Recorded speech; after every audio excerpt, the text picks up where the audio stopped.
मैं मरा तो नहीं, फिर भी मैंने नरक में 1000 साल बिता दिए।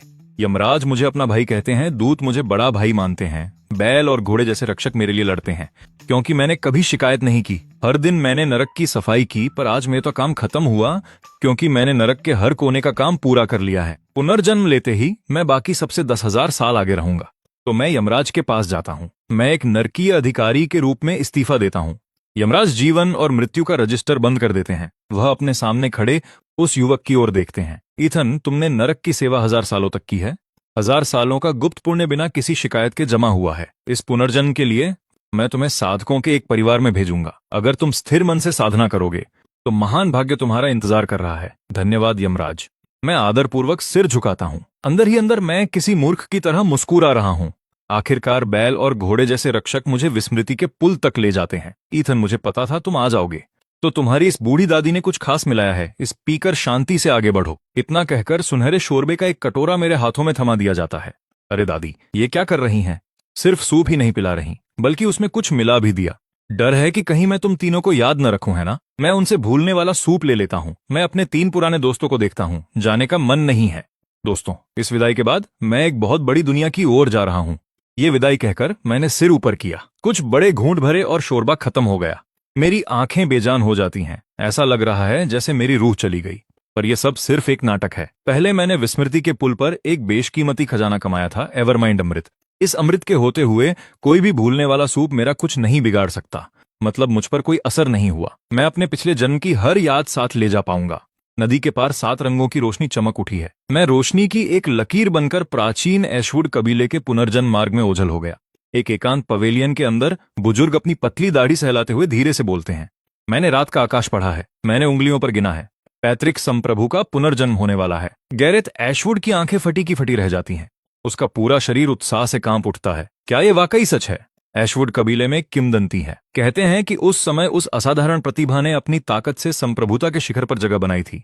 फिर अज्ञात कारणों से उस साम्राज्ञी ने पुनर्जन्म का चक्र चुना। 100 जन्मों के बाद वह फिर से एशवुड कबीले में पैदा होने वाली है। गैरेथ का मुंह खुला का खुला रह जाता है। उसकी आंखें मानो खोपड़ी से बाहर आने को हैं। पैतृक संप्रभु का पुनर्जन्म मेरी पत्नी की कोख में, ये सुनते ही गैरेथ भागकर उसके कमरे में जाना चाहता है। एल्डरन धीरे से खड़े होते हैं। मैं भी साथ चलूंगा। उस दयालु चेहरे पर, उसकी गहरी आंखों में अचानक सुनहरी चमक आ जाती है। मेरी इन पुरानी हड्डियों को थोड़ी कसरत की जरूरत है।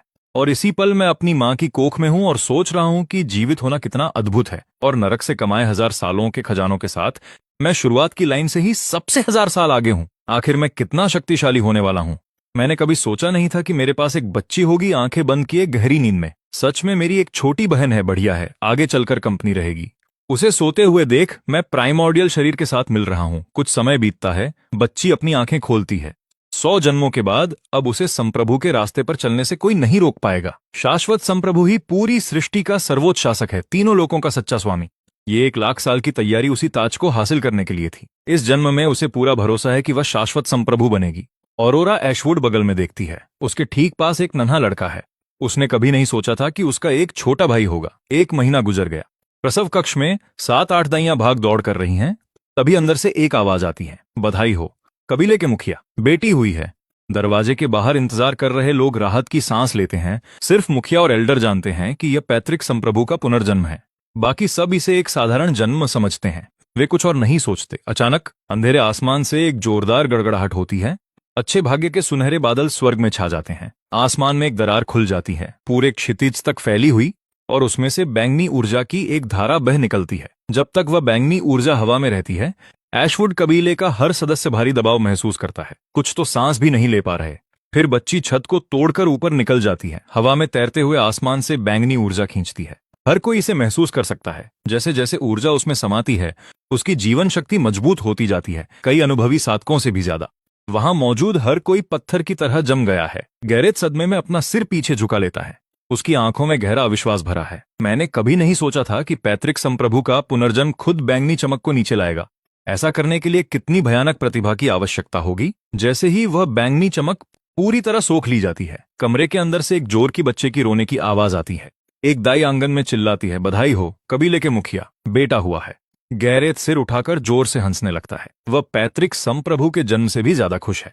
पैतृक संप्रभु की प्रतिभा स्वर्ग को चुनौती दे सकती है, लेकिन उसका दर्जा लड़के से नीचे है। वह हमेशा उसे जवाब दे रहेगी। यही लड़का ऐशवुड कबीले की विरासत को संभाल सकता है। चाहे इस बेटे की प्रतिभा कैसी भी हो, उसे पूरी सृष्टि के सबसे शक्तिशाली प्राणी के रूप में पाला जाएगा। वह अभी ये सोच ही रहा था कि एक और गड़गड़ाहट आसमान को चीर देती है, पिछली बार से भी जोर की, जिसने स्वर्ग और पृथ्वी को हिला दिया। कई कबीले के सदस्य तो डर के मारे जमीन पर गिर पड़े। आसमान खुद फटकर 1,00,000 मील की दरार में बदल जाता है। उस दरार के अंदर से हजारों फीट लंबे विशालकाय राक्षस एक एक करके आगे बढ़ते हैं। कुछ दिव्य संप्रभु हैं जो दिव्य रोशनी से घिरे हैं, दूसरे दानव देवता हैं जो काली शक्ति से उबल रहे हैं। ये दिव्य और राक्षसी ताकतें आसमान में खड़ी हैं। एक मोटे अनुमान के अनुसार वे 10,000 से ज्यादा हैं। संप्रभु और दानव देवता आसमान में सितारों की तरह बिखरे हैं। उनका भयानक दबाव हर जगह महसूस हो रहा है। हजारों सालों से एकांत में रहने वाले तपस्वी भी, शक्तिशाली साधक। जैसे ही ये दिव्य और राक्षसी शक्तियां प्रकट होती हैं, हर कोई सांस लेना भूल जाता है। एल्डरैन आसमान की ओर घूरते हैं, उनकी गहरी आंखें कांप रही हैं। दिव्य और राक्षसी ताकतों का एक साथ उतरना, क्या इनके बीच युद्ध होने वाला है? हर कोई जानता है कि ये आग और पानी की तरह हैं, और अगर दोनों एक साथ आएं तो विनाश तय है। एल्डरैन का सिर अचानक कमरे की ओर मुड़ता है। पैतृक संप्रभु की प्रतिभा स्वर्ग के कानून से इतनी परे है कि दिव्य और राक्षस भी इसे बर्दाश्त नहीं कर सकते। वह समझ नहीं पा रहे कि वे सब यहाँ क्यों आए हैं। पर अगर पैतृक संप्रभु के जन्म से जोड़कर देखें तो यह सब एक भयावह सच्चाई की ओर इशारा करता है। पैतृक संप्रभु की प्रतिभा स्वर्ग के कानून को चुनौती देती है। तीनों लोग इसे रहने नहीं दे सकते। दिव्य और राक्षस उसे खत्म करने आए हैं। वह अभी ये सोच ही रहे थे कि एक और धमाके से कमरा हिल गया। छत की टाइलें पूरी तरह टूट गईं। नन्हा लड़का ऊपर हवा में तैरता हुआ निकल आया। नन्हा लड़का आसमान में हजारों दिव्य और राक्षसी शक्तियों को देखता है और खिलखिलाकर हंसता है। उसी पल स्वर्ग और पृथ्वी कांप उठे। हजारों दिव्य और राक्षस झुक गए, उस नन्हे लड़के के सामने घुटने टेक दिए। यह नजारा चौंकाने वाला है, शब्दों से परे प्रेरणादायक। 1,00,000 मील के घेरे में हर कोई इस अद्भुत दृश्य का गवाह है। ऐशवुड कबीले के सदस्य इसे देखकर पूरी तरह से सन्न हैं। आखिर दुनिया में ये हो क्या रहा है? हजारों दिव्य और राक्षस इस छोटे से बच्चे के सामने क्यों झुके हैं? ये तो असली दिव्य और राक्षसी प्रोजेक्शन है। क्या बच्चे की प्रतिभा इतनी डरावनी है कि स्वर्ग के सभी दिव्य और राक्षस झुकने को मजबूर हैं? कोई कल्पना भी नहीं कर सकता। ऐसी क्या प्रतिभा होगी जो जन्म के समय ही देवताओं और राक्षसों को नतमस्तक कर दे? ये 10,000 दिव्य और राक्षस भले ही प्रोजेक्शन हो, लेकिन उनका तेज असली है, सिर्फ उन्हीं की तरह गर्वित। और फिर भी वे सब यहाँ हैं, इस छोटे से बच्चे के सामने घुटने टेके हुए। यह इस बात का सबूत है कि इस बच्चे की उत्पत्ति और प्रतिभा असाधारण से परे है। यहाँ तक कि एल्डरैन, जो 8,000 साल से ज्यादा जीवित रहे हैं, का दिमाग भी सन्न हो गया। वह इतने हैरान है कि मानो वहीं मर जाएंगे। अपने इतने लंबे अनुभव के साथ वह सिर्फ बच्चे की असली प्रकृति का अंदाजा लगा सकते हैं। इस बच्चे का शरीर इतना भयानक होगा कि दिव्य और राक्षसों को भी झुकना पड़ा। इसकी तुलना उस बच्ची से करें तो यह पूरी तरह अलग स्तर पर है। कुछ पल पहले उन्हें लगा था कि बच्ची के जन्म के संकेत ही तीनों लोगों को हिलाने के लिए काफी थे, लेकिन अब लड़के के जन्म के बाद उन्हें समझ आया कि असली खौफ क्या होता है। हजारों दिव्य और राक्षसों का झुकना, उन्होंने कभी ऐसी कल्पना भी नहीं की थी। देखने की तो बात ही छोड़िए, गैरेथ की खुशी का ठिकाना नहीं है। वो फूला नहीं समा रहा है। मेरे बेटे का व्यक्तित्व किसी महान सम्राट जैसा है। यह अद्भुत है, सचमुच अद्भुत। वो दंग क्यों ना हो? एक ने आदिम बैंगनी आभा को खींचा तो दूसरे ने हजारों शैतानों को घुटने टेकने पर मजबूर कर दिया। दोनों की प्रतिभा स्वर्ग के नियमों को चुनौती देती है। बुजुर्ग, क्या आपको यकीन है कि कोई गलती नहीं हुई? क्या पता यह नन्हा बालक ही पूर्वज सम्राट का असली पुनर्जन्म हो? प्रतिभा के मामले में तो यह लड़का उससे कहीं आगे है। सच कहें तो इसे पूर्वज सम्राट मानना कहीं ज्यादा आसान है। एल्डर एक कुछ पल के लिए ठिठकते हैं और फिर जवाब देते हैं, कोई गलती नहीं हुई है। यह बच्ची ही पूर्वज सम्राट का सच्चा पुनर्जन्म है। इस मोर्चे पर कोई चूक नहीं है। कुल के अभिलेखों में यह साफ लिखा है। पूर्वज सम्राट एक महिला थीं। 1,00,000 साल पहले उन्होंने साम्राज्ञी अरोड़ा के रूप में पद संभाला था। उनका नाम लेते ही पुरानी पीढ़ी के लोगों को सब याद आ जाता है। और पूर्वज मंदिर के सामने वाले चौक पर 1,00,000 साल पुरानी उन्हीं की एक भव्य मूर्ति बनी है। भला वहां कोई गलती कैसे हो सकती है? गैरेथ के होंठ फड़फड़ाते हैं, उसका सिर चकराने लगा है। सोचिए, पूर्वज सम्राट ने 1,00,000 साल तैयारी की और एक नवजात शिशु ने उन्हें पीछे छोड़ दिया। अगर उन्हें पता चल जाए तो क्या वो गुस्से से आग बबूला नहीं हो उठेंगी? कक्ष के अंदर छत में अब एक बड़ा छेद हो गया है। बाहर का दृश्य अब साफ दिखाई दे रहा है। अरोड़ा कंबल में लिपटी हुई आकाश में भरे हजारों शैतानों को घूर रही है। उसकी आंखें फटी की फटी रह गई हैं। क्या यह वही आदिम सारा शैतान शरीर है? 1,00,000 वर्षों में उसने अनगिनत प्राचीन अभिलेखों का अध्ययन किया है। वह जानती है कि तीनों लोकों में 6,000 ज्ञात साधना शरीर हैं, और उन सब में पहले नंबर पर आदिम सारा शैतान शरीर आता है। यह शरीर चाहे कोई देव पद पर चले या शैतान के, दोनों ही के शिखर तक पहुंच सकता है। यह अनंत काल तक बेजोड़ रहता है। मेरे छोटे भाई के पास वास्तव में आदिम सारा शैतान शरीर है। यह सोचते ही वह एक कड़वी मुस्कान छोड़ती है। उसने कभी नहीं सोचा था कि 1 लाख साल की तैयारी के बाद वो हार जाएगी, जन्म लेते ही हार जाएगी और पूरी तरह हार जाएगी। हो सकता है मैं केवल शारीरिक रूप से हारी हूं, लेकिन अंत में तुम्हारी उपलब्धियां कभी मेरी बराबरी नहीं कर पाएंगी। अरोड़ा ने इस जीवन के लिए 1 लाख साल तैयारी की थी। आदिम पृथ्वी कोर और सम्राट पृथ्वी हड्डी तो सिर्फ शुरुआत है। आगे चलकर अनगिनत खजाने और अवसर हैं जो उसके शरीर में विलीन होने के लिए इंतजार कर रहे हैं, और सबसे कीमती 1 लाख वर्षों का साधना अनुभव, जिसकी बराबरी कोई नवजात नहीं कर सकता। यह सोचकर अरोड़ा को बेहतर महसूस होता है। लेकिन तभी मैं फिर से जांच करता हूं और मुझे मिस्टिक एसेंस की एक बोतल मिल जाती है। आसपास कोई न देख रहा हो तो मैं जेड की बोतल को गले लगाकर गटागट पी जाता हूं। जल्द ही पूरी बोतल मेरे पेट में समा जाती है। मिस्टिक एसेंस को सोखने के बाद मैं पूरी तरह संतुष्ट हूं। यह शरीर उसकी कल्पना से कहीं ज्यादा शक्तिशाली है। थोड़ा सा मिस्टिक एसेंस अभी भी बोतल में बचा है। मैं अपनी छोटी बहन को देखता हूं। बोतल में उंगली डुबोकर उसके होठों पर लगा देता हूं। उसकी माथे की सिलवटें मिट गई हैं। मिस्टिक एसेंस की बदौलत वह अब और भी गहरी नींद में सो गई है। कक्ष का दरवाजा खुलता है। एक पुरुष और एक महिला अंदर आते हैं। साथ में सफेद भौहों वाले एक बुजुर्ग भी हैं। पूर्वज सम्राट ने 9 पुत्रों के मिलन के दिन पुनर्जन्म लेने का फैसला जानबूझकर किया था। स्वाभाविक है, वह आशीर्वाद मिलते समय भारी सौभाग्य पाना चाहती हैं। हमें पूर्वज सम्राट को आशीर्वाद पूरा करने में मदद करनी होगी। फिर वह 3 फुट चौड़ा एक पत्थर निकालता है। मीरा एशवुड तुरंत उसकी आध्यात्मिक ऊर्जा को महसूस करती है और विस्मय से भर जाती है। स्वर्ग के नीचे भला किसने सोचा होगा कि इतना बड़ा मटन फैट स्पिरिट जेड भी मिल सकता है। स्पिरिट जेड एक सौम्य शांत स्वभाव का जेड है जो आध्यात्मिक ऊर्जा से भरा होता है। इसे बच्चे की त्वचा से सटाकर रखा जाता है। यह धीरे धीरे शिशु की बनावट को निखार सकता है और एक साधारण बच्चे को भी असाधारण प्रतिभागी बना सकता है। इतना बड़ा टुकड़ा, इसका मतलब है कि मेरा भाग्य चमकने वाला है। लेकिन अगले ही पल मैं देखता हूं कि मेरी छोटी बहन को सीधे स्पिरिट जेड के ऊपर लेटा दिया गया है। मेरी प्रतिभा उससे कहीं ज्यादा है। वो इसे सबसे पहले क्यों सोखे? क्या पिता गुप्त रूप से सोचते हैं कि मैं उनका बेटा नहीं हूं? स्पिरिट जेड रखने के बाद कबीले का मुखिया और एल्डर दोनों चले जाते हैं। कमरे में सिर्फ मीरा बची है, जिसे दोनों बच्चों की देखभाल का काम सौंपा गया है। मेरी आंखें बंद देखकर मीरा भी आराम करने के लिए लेट जाती हैं। जैसे ही मुझे मां की सांसें स्थिर सुनाई देती हैं, मैं अपनी आंखें खोल लेता हूं। स्पिरिट जेड को देखकर मेरी आंखें चमक उठती हैं। पाताल लोक में चेक इन करके मैंने एक और अमूल्य खजाना हासिल किया था, सेलेस्टियल ओस, जो स्पिरिट जेड से 100 गुना कीमती है।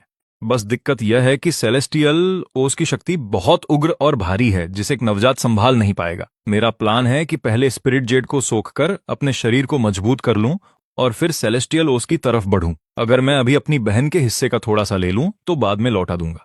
मैं अपना छोटा सा हाथ बढ़ाता हूं और स्पिरिट जेड के किनारे पर जोर से धक्का देता हूं। एक छोटा सा टुकड़ा तुरंत टूटकर अलग हो जाता है। मैं उस छोटे से टुकड़े को मुंह में डालकर सीधे निगल जाता हूं। पेट में पहुंचते ही स्पिरिट जेड शुद्ध ऊर्जा की एक लहर बनकर मेरे पूरे शरीर में फैल जाता है। यह ऊर्जा मिस्टिक एसेंस से सैकड़ों गुना शक्तिशाली है। पलक झपकते ही 1 घंटा बीत जाता है। मेरे शरीर के अंदर एक चमक पैदा होती है जो एक इंसानी आकृति बनाती है, बाईं ओर सुनहरी और दाईं ओर बिल्कुल काली। सेराफिन शरीर आधा देव आधा शैतान सोना देव का प्रतीक है और काला शैतान का। यह रूपरेखा अभी सिर्फ एक धुंधला सा खाका है। जब यह पूरी तरह एक पूर्ण आकृति में बदल जाएगा तब सेराफिन शरीर मामूली पूर्णता तक पहुंच जाएगा। यह स्पिरिट जेड तो लाजवाब है। एक टुकड़ा और इसी के साथ मेरा छोटा सा हाथ स्पिरिट जेड के दूसरे कोने पर जोर से दबाव डालता है। एक और छोटा टुकड़ा टूट जाता है। स्पिरिट जेड के ऊपर अरोड़ा बिल्कुल सही स्थिति में लेटी है। यह वही स्पिरिट जेड है जिसे उसने कई जन्मों पहले इकट्ठा किया था, जब से उसने अपने 100 जन्मों के पुनर्जन्म की तैयारी शुरू की है। अरोड़ा अमूल्य खजाने इकट्ठा कर रही है, उन्हें एक दिव्य पत्थर के जरिए नश्वर दुनिया में भेज रही है और अपने वंशजों के लिए फरमान छोड़ रही है कि वे उसके लिए खजाने इकट्ठा करें। सब कुछ इसी पल के लिए 1 लाख साल बाद जब उसके 100 जन्मों का मिलन होगा। 9 सूर्यों के मिलन के दिन तक 22 दिन बचे हैं।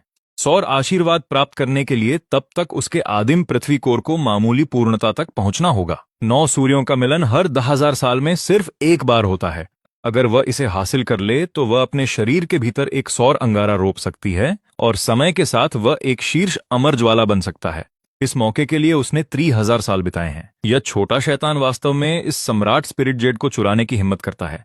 अरोड़ा अचानक मेरे हाथ को स्पिरिट जेड की ओर बढ़ते देखती हैं। मैं एक छोटा टुकड़ा तोड़ता हूं और सीधे अपने मुंह में डाल लेता हूं। वह फिर से उस कोने पर देखती है और पाती है कि वहां एक मुट्ठी भर छेद हो गया है। साफ पता चल रहा है वो सब खा गया है। इस नजारे ने साम्राज्ञी को गुस्से से पागल कर दिया है। यहां तक कि प्राचीन उजाड़ स्वर्गलोक में भी इतने बड़े स्पिरिट जेड का टुकड़ा पाना आसान काम नहीं है। उसने योजना बनाई थी कि वह इसी टुकड़े के सहारे 22 दिनों के भीतर अपने आदिम पृथ्वी कोर की मामूली पूर्णता हासिल कर लेगी और उसके बाद इसे धीरे धीरे सोखकर अंततः इसे महान पूर्णता तक पहुंचा देगी।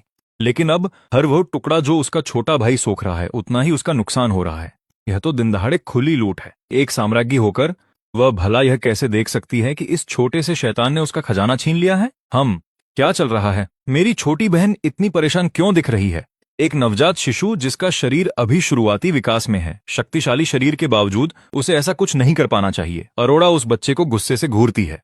उसकी आंखों से साफ झलक रहा है, ओ छोटे शैतान, यह स्पिरिट जेड मेरा है, इसे चुराने की सोचना भी मत। फिर वह अपना छोटा हाथ बढ़ाती है, स्पिरिट जेड के किनारे पर जगह ढूंढती है, एक मूंगफली के बराबर टुकड़ा तोड़ती है और मुंह में डाल लेती है। यह देखकर मैं मन ही मन मुस्कुराए बिना नहीं रह पाता। तो मेरी छोटी बहन काफी होशियार है, बिल्कुल मेरी नकल कर रही है। ठीक है, तो देखते हैं हम दोनों में से कौन तेजी से खाता है। और इस तरह एक बच्चा और एक बच्ची खाने की प्रतियोगिता में लग जाते हैं। एक टुकड़ा तुम्हारे लिए, एक मेरे लिए, हम दोनों मजे ले रहे हैं। मीरा अपनी नींद से जागती है और अंगड़ाई लेती है। जैसे ही वह देखती है कि दोनों बच्चे स्पिरिट जेड खा रहे हैं, वह इतनी डर जाती है कि उसकी रूह कांप उठती है। ये स्पिरिट जेड खा रहे हैं। हे भगवान, स्पिरिट जेड की ऊर्जा सौम्य हो सकती है, लेकिन इसे इस तरह सीधे निगलना उनके शरीर के भीतर ऊर्जा का विस्फोट कर सकता है। जरा सी भी चूक उनकी धमनियों में हलचल पैदा कर सकती है या उनके शरीर को पूरी तरह फाड़ सकती है। लेकिन बच्चों को अब देखते हुए स्पिरिट जेड खाने से उन्हें कोई नुकसान नहीं हुआ है। इसके उलट वे पल पल और मजबूत होते जा रहे हैं। ये शरीर वाकई उसकी कल्पना से कहीं बढ़कर है। मीरा को आखिरकार एहसास होता है कि उसकी समझ कितनी सीमित थी। उसने इन शरीरों की ताकत को बहुत कम आंका था। वह खुद स्पिरिट जेड का एक टुकड़ा तोड़ती है, उसे मूंगफली जैसे छोटे टुकड़ों में बांटती है और मेरे पास रख देती है। खा लो मेरे बच्चे। मैं एक बड़ी मुस्कान देता हूं, मां के प्यार से बढ़कर कुछ नहीं। वह पुरानी कहावत बिल्कुल सच है। उधर मेरे वो तथाकथित पिता साफ तौर पर मेरी बहन का पक्ष ले रहे हैं और उसे ही लाड़ प्यार दे रहे हैं। अरोरा गुस्से के मारे लगभग पागल हो रही है। हम्मा हम्मा हम्मा हम्मा, ये सोवेरिन स्पिरिट जेड, तुम्हें तो मेरा साथ देना चाहिए था, लेकिन तुम इसे उस छोटी सी बदतमीज को दे रहे हो। तुम दोनों साफ तौर पर मिले हुए हो। बेशक ये सब कुछ बस उसके दिमाग के भीतर ही चिल्लाया जा रहा था। बाहर कोई भी इसका एक शब्द नहीं सुन सकता। एक नवजात शिशु के रूप में वो बस ये देख सकती है कि कैसे ये छोटा सा शैतान उसके खजाने को धीरे धीरे खत्म कर रहा है। 2 दिन जल्दी ही बीत गए। जो कभी स्पिरिट जेड का एक साफ चौकोर ब्लॉक हुआ करता था, उसका एक बड़ा हिस्सा अब खाया जा चुका है। आधे से ज्यादा मैंने खाया और थोड़ा सा अरोरा ने। मीरा, जो अपने दिल में कमरे की निगरानी कर रही थी, वो उस लड़के की तरफ ज्यादा झुकी हुई है, इसलिए वो किसी को नहीं रोकती। उसकी सोच के मुताबिक चाहे कोई भी बच्चा इसे खाए, स्पिरिट जेड सिर्फ उनके शरीर को मजबूत बनाता है। ये अच्छी बात है, जब तक कोई नुकसान न हो पूरा खत्म करना भी समस्या नहीं है। अचानक मैं कमरे के बीच में तैरने लगा। मेरे शरीर से 2 रंगों की रोशनी निकल रही थी, बाईं ओर सोना और दाईं ओर काला। जो कभी बस एक धुंधली सी रूपरेखा थी, वो अब एक पूर्ण मानव आकृति में बदल गई है। मीरा मेरे शरीर को घूर रही है। उसके अंदर झटके जैसा सदमा लगा है। वो मुश्किल से अपनी सांसें ले पा रही है। ये दिव्य शरीर का मामूली पूर्णता चरण है। अभी तो इतना ही समय हुआ है और उसका शरीर इस चरण तक पहुंच गया। इसकी गति अविश्वसनीय है। ये सब स्पिरिट जेड की बदौलत है, वरना इतने कम समय में मेरे लिए ऐसा कुछ हासिल करना नामुमकिन था। अरोरा उस ऊर्जा को महसूस करती है जो उससे निकल रही थी और अचानक उस बच्चे की तरफ देखती है। वो गुस्से के मारे पागल सी हो जाती हैं। तुमने सच में इतना सारा सोवेरिन स्पिरिट जेड चुरा लिया। सोवेरिन तुमसे इसके लिए लड़ेगी। ये स्पिरिट जेड, ये सोवेरिन के प्राइमोर्डियल अर्थ कोर को पूर्णता तक पहुंचाने का मुख्य कदम था। और अब इस बच्चे ने इसमें से इतना खा लिया है, जो बचा है शायद वो काफी नहीं होगा। वो शक्तिशाली साम्राज्ञी गुस्से के मारे बेहोश हो गई। मुझे भी अपनी बहन के साथ कुछ गड़बड़ महसूस हुई। मेरी छोटी बहन क्यों बेहोश हो गई? क्या मेरी मौजूदगी की वजह से? शायद बस डर गई होगी। आखिरकार वो अभी पैदा ही तो हुई है। वो अभी कुछ नहीं जानती, इसलिए इस तरह से डर जाना तो स्वाभाविक है। मेरा शरीर वापस बिस्तर पर आ गया। मैं अपनी नजर स्पिरिट जेड पर घुमाता हूं। पहले ये पत्थर के एक बड़े ठोस टुकड़े जैसा था, अब ये ऐसा दिखता है जैसे चूहों ने इसका एक कोना कुतर दिया हो। वो अरोरा की करतूत है। बीच में एक बड़ा गहरा निशान, वो वाला मेरा है।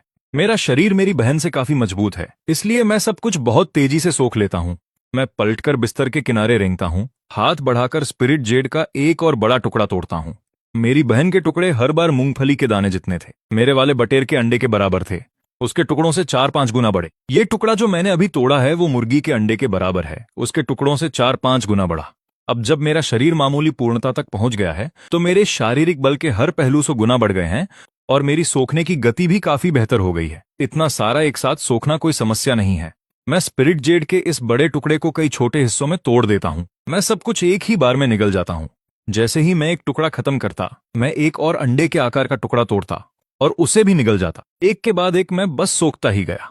खाना खत्म करने के बाद मैं एक छोटा टुकड़ा तोड़ना नहीं भूलता और उसे अपनी बहन के मुंह में डाल देता हूं। शर्माओ मत छोटी बहन, चलो साथ में खाते हैं। तुम जितना सोखोगी उतना ही अच्छा आशीर्वाद मिलेगा। तुम सो रही हो इसलिए मैं तुम्हें खुद खिला देता हूँ। ये मत कहना कि मैंने तुम्हारा ख्याल नहीं रखा। दिन से लेकर रात और सुबह तक मैं अपना हिस्सा खाता रहा और अपनी बहन को भी खिलाता रहा, हर पल का आनंद लेते हुए। सुबह की धूप की एक किरण खिड़की से अंदर आती है, बच्ची के चेहरे पर पड़ती है। अरोरा अपनी आंखों को बचाने के लिए एक छोटा सा हाथ उठाती है। उसकी आंखें धीरे धीरे खुलती हैं। मैं एक नरम बिस्तर पर कैसे हूं? क्या मैं स्पिरिट जेड के ऊपर नहीं लेटी थी? मैं यहां नीचे कैसे आ गई? उसके सामने का दृश्य धीरे धीरे स्पष्ट होने लगता है। सबसे पहले जो वो देखती है वो उस लड़के का चेहरा है। वो कुछ पकड़े हुए लगता है, उसे अपने मुंह में डाल रहा है। उसकी दृष्टि थोड़ी और तेज हो जाती है। अब वो उसे साफ देख सकती है। वो उसके हाथ में मेरा स्पिरिट जेड है और वो भी इतना बड़ा टुकड़ा। उसकी नजर उस लड़के से आगे जाती है। मुझे याद है स्पिरिट जेड वहीं रखा था। वो कहाँ गया? क्या किसी ने उसे हटा दिया या वो कहीं और रखा है?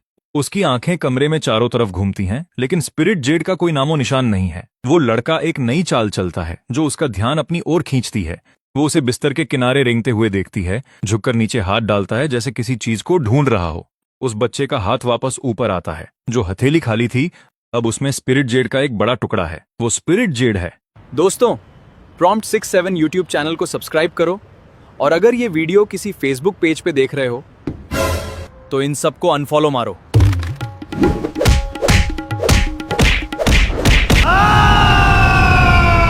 दोबारा रीअपलोड नहीं करूंगा। प्लीज यार, ऐसे फेसबुक पेजेस को अनफॉलो करो। असली प्रॉम्प्ट 67 को सब्सक्राइब करो। सॉरी भाई। लड़के के हाथ में वो टुकड़ा आधे बन के बराबर है। वो उसे अपने मुंह में डालता है और बस कुछ ही निवालों में निगल जाता है। अरोरा पूरी तरह जड़वत होकर रह गई। जो उसने 2 पूरे दिनों में सोखा था वो उसी आकार का था, और अब उस बच्चे ने 2 दिन का खाना एक निवाले में निगल लिया। ये खजाना हासिल करने में उसने बहुत मेहनत की थी, जिसे उसके प्राइमोर्डियल अर्थ कोर को पोषित करने के लिए रखा था, और अब वो सब कुछ इस छोटे से बदतमीज के काम आ रहा है। वो जल्दी से बिस्तर के किनारे रेंगती है, नीचे झांकती है।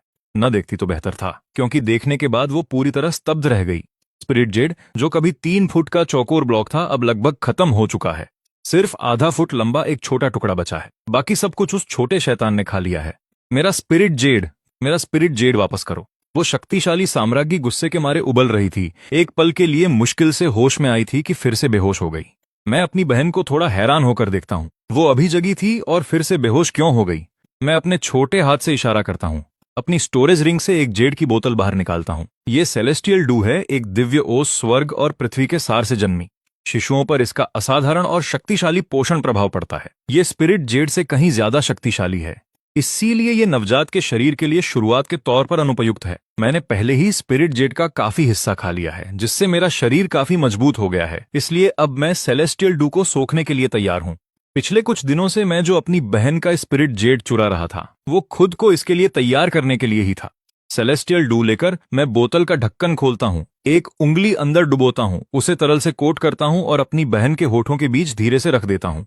छोटी बहन, ये सेलेस्टियल डू कोई मामूली खजाना नहीं है। ये उस स्पिरिट जेड से कहीं कीमती है जो मैंने इस्तेमाल किया। सेलेस्टियल डू लेने के बाद अरोरा के सोते हुए चेहरे पर एक मुस्कान फैल गई, मानो वो किसी प्यारे सपने में खो गई हो। मैं खुद सेलेस्टियल डू निगलता हूँ, बिस्तर पर लेटकर उस ऊर्जा को सोखता हूँ जो मेरे शरीर में दौड़ रही है।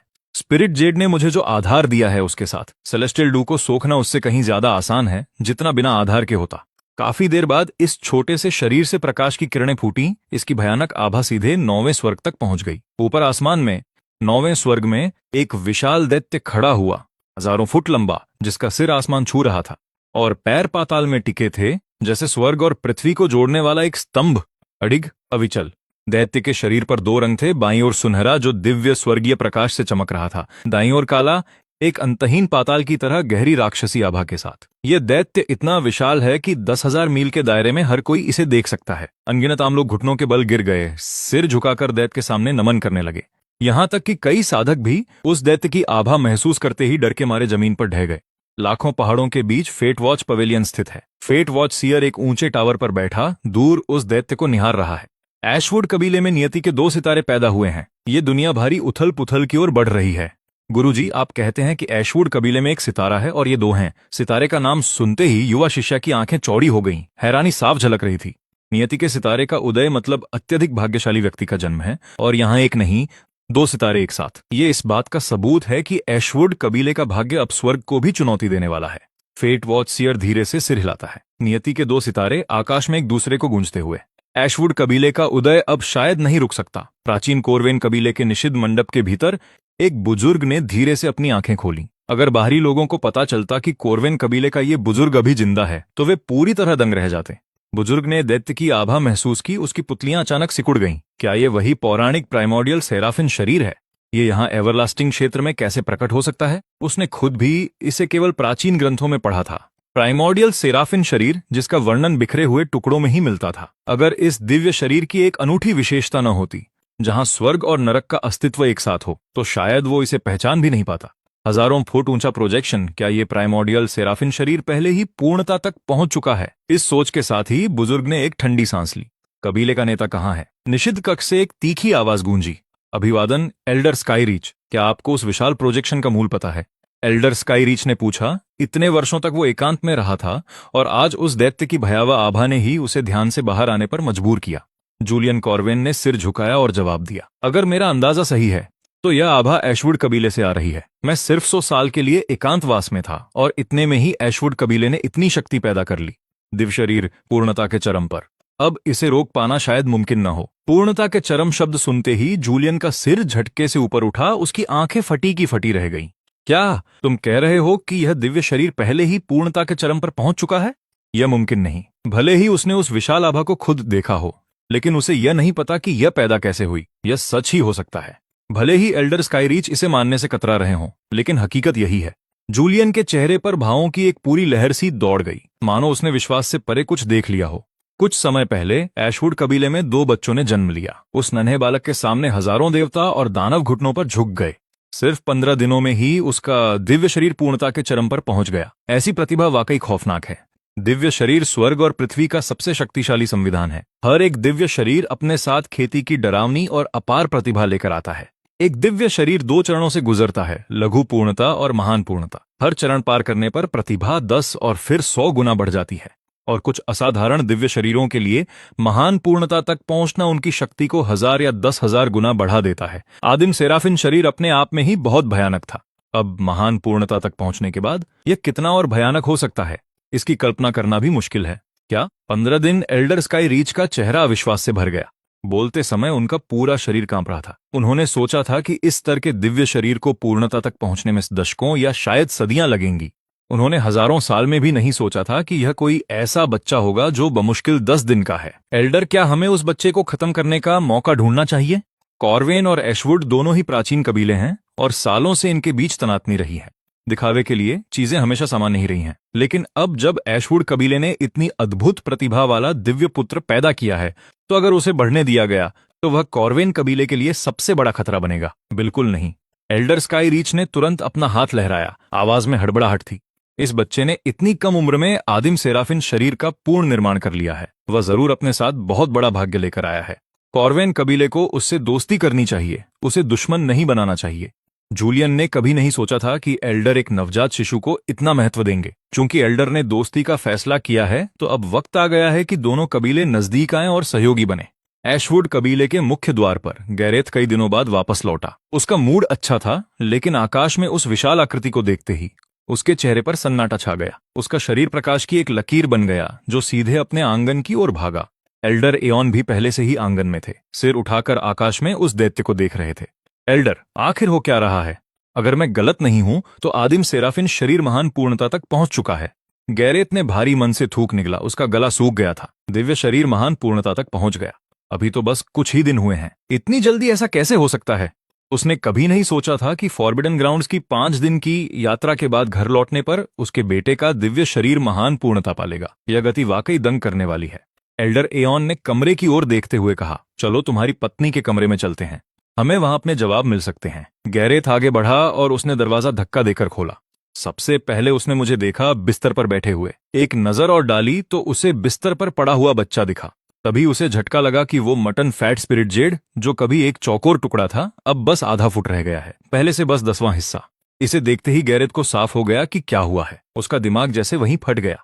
बेटे का दिव्य शरीर पूर्णता के चरम पर पहुंचना, बेशक यह रोमांचक खबर है। भले ही उसने पूरा का पूरा खा लिया होता तो भी ठीक था, लेकिन वह स्पिरिट जेड पैट्रिक सोवरेन का था। उसे इतना खिलाने के ख्याल से ही उसके पेट में डर भर गया। उसे डर था कि पैट्रिक सोवरेन उनसे इसका बदला लेंगी और सारा बोझ उसे सहना पड़ेगा। 100 जन्मों की प्रतिगामी पैतृक सोवरेन, जिन्होंने 1 लाख साल तक तपस्या की, जिनकी शक्ति स्वर्ग तक पहुंची हुई है। एक नवजात शिशु उनके सामने कैसे खड़ा हो सकता है? भले ही बच्चे का दिव्य शरीर पूर्णता पर है और उसकी विकास दर उसकी बहन से तेज होगी, लेकिन वह भविष्य में कभी पैतृक सोवरेन का मुकाबला नहीं कर पाएगा। एल्डर एओन भी हैरान थे। उन्होंने अपने माथे पर हाथ मारा।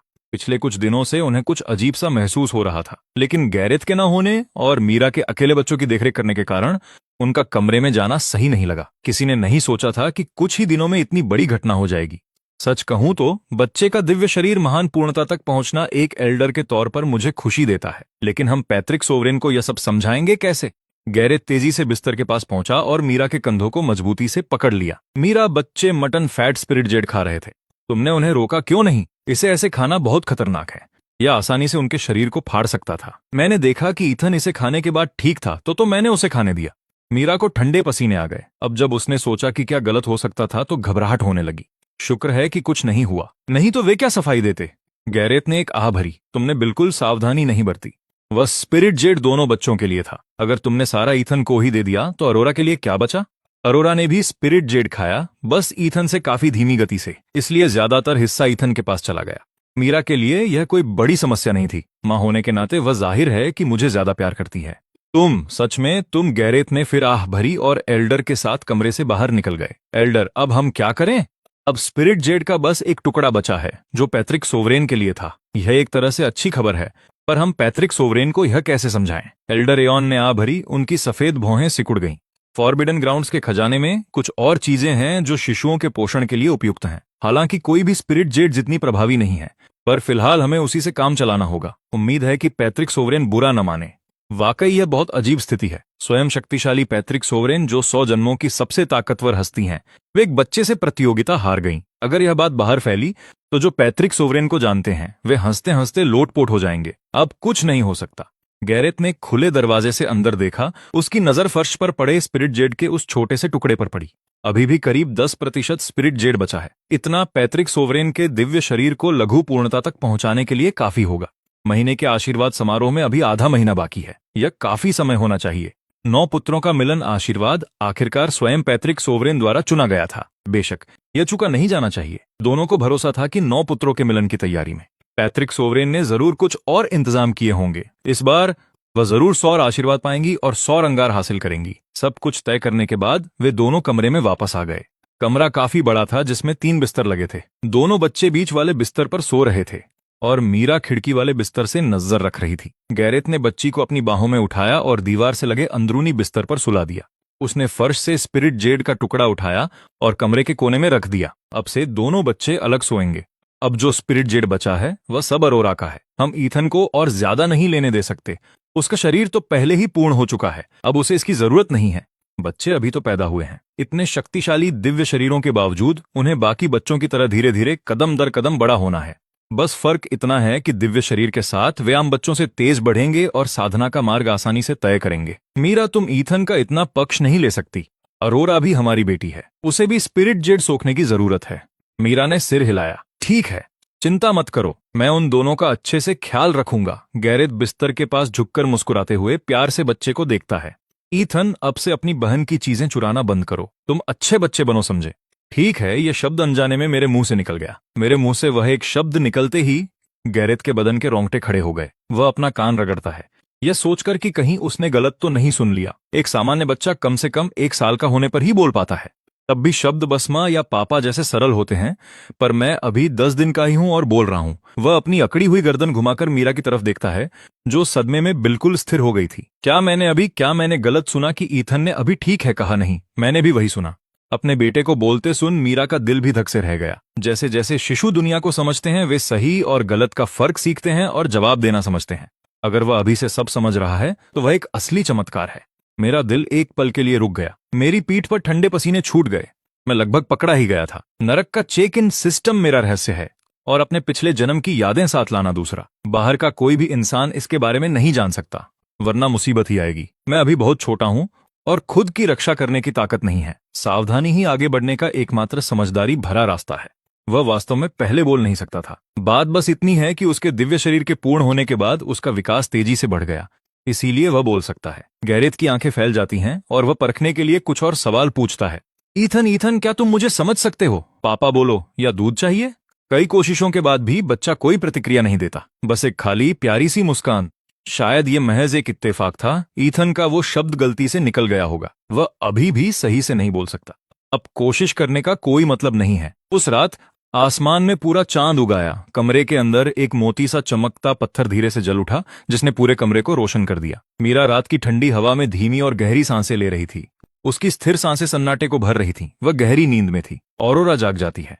वह एक शानदार सपना देख रही थी। सपने में उसने एक दिव्य अमृत पिया था और अब उसकी आंखें खुली हैं। उसका शरीर वाकई पहले से बहुत ज्यादा मजबूत महसूस हो रहा है, स्पिरिट जेड से भी ज्यादा। ये क्या हो रहा है? क्या उस छोटे शैतान ने मुझे सोते में कुछ खिला दिया?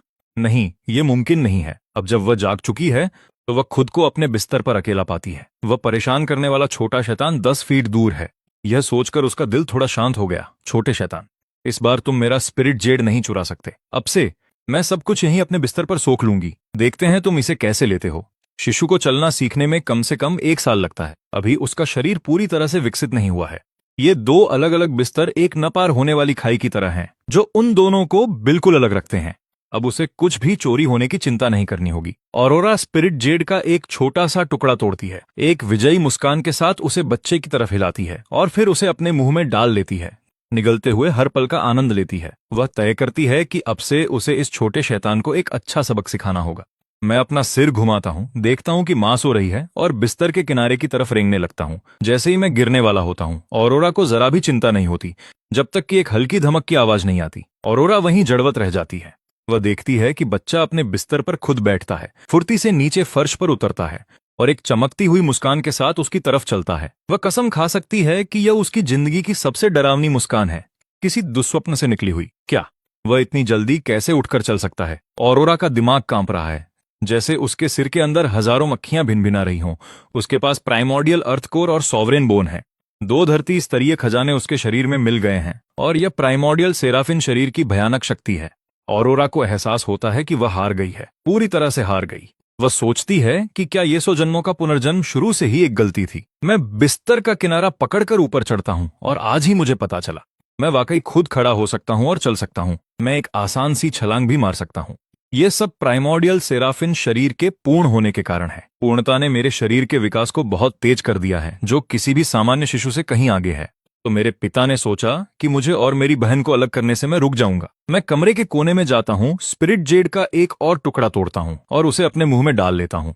स्पिरिट जेड के मेरे शरीर में आते ही वह ऊर्जा की एक विशाल लहर में बदल जाती है। अब जब मेरा दिव्य शरीर पूर्ण हो चुका है, मुझे इस बार कुछ अलग महसूस हो रहा है। पहले जब मैं स्पिरिट जेड सोखता था तो ऊर्जा लहरों की तरह मेरे मेरिडियन में दौड़ती थी। इस बार ऊर्जा बहुत कोमल है, जैसे एक भयंकर सुनामी अब एक शांत धारा बन गई है, जिसका मेरे मेरिडियन पर कोई बुरा असर नहीं पड़ता। बात यह नहीं कि स्पिरिट जेड कोमल हो गया है, बात यह है कि मेरा शरीर बहुत शक्तिशाली हो गया है, जो उस उग्र ऊर्जा को काबू कर सकता है। मेरे मेरिडियन अब एक विशाल नहर की तरह हैं, जो सबसे तेज धाराओं को भी आसानी से संभाल सकते हैं। अब स्पिरिट जेड का मुझ पर असर न के बराबर है। इसे ज्यादा सोखने का भी कोई खास फायदा नहीं। स्पिरिट जेड अब मेरे किसी काम का नहीं है, तो बेहतर होगा कि बाकी मैं अपनी बहन के लिए छोड़ दूं। मैं स्पिरिट जेड का एक और बड़ा टुकड़ा तोड़ता हूं, मुंह बड़ा खोलता हूं जैसे उसे खाने वाला हूं, और अपनी बहन को एक शरारती आंख मारता हूं। ऑरोरा जैसे ही यह देखती है, उसके अंदर दुख की एक लहर उठती है। आंखें तुरंत आंसुओं से भर जाती हैं। इस संप्रभु ने स्पिरिट जेड पाने के लिए कितनी मुसीबतें उठाई और तुमने सब खा लिया। क्या तुम्हें पता है 100 जन्मों का पुनर्जन्म कितना कठिन होता है? वह जितना ज्यादा सोचती है उतना ही गलत महसूस करती है, जब तक कि आंसू छलक नहीं पड़ते। वह महान साम्राज्ञी जो 1 लाख साल से जीवित है, मेरी वजह से रो रही है। मैंने कभी नहीं सोचा था कि मेरी बहन इतनी छोटी सी छेड़छाड़ पर इतनी संवेदनशील हो जाएगी। छोड़ो, अब इसमें मजा नहीं रहा। मैं ये खेल खत्म करता हूँ। मैं स्पिरिट जेड को छोटे टुकड़ों में तोड़ता हूँ और ऑरोरा के हाथों में दबा देता हूँ। फिर प्यार से उसका गाल दबाता हूँ। स्पिरिट जेड हाथ में आते ही ऑरोरा का रोना तुरंत रुक जाता है। तो इस छोटे शैतान को भी बुरा महसूस करना आता है। आखिरकार अगर तुम इस संप्रभु को स्पिरिट जेड वापस भी कर दोगी, तब भी ये तुम्हें माफ नहीं करेगी। अपनी बहन को रोता हुआ बन देख मैं चुपचाप अपने बिस्तर पर लौट आता हूँ। मुझे कौन सा आशीर्वाद मिलेगा, यह सोचकर मैं अंदर से बहुत उत्साहित हूँ। आधे महीने बाद रात का आसमान अनगिनत तारों से जगमगा उठा। एशवुड कबीले के मुख्य हॉल के पीछे प्लाजा में 10,000 से ज्यादा सदस्य जमा हो गए हैं। उन सभी के लिए आज का दिन बहुत महत्वपूर्ण है। मासिक आशीर्वाद समारोह। दिव्य सूर्य और दिव्य पुत्री को एक साथ आशीर्वाद मिलेगा और यह 10,000 साल में एक बार होने वाले 9 सूर्यों के मिलन के साथ है।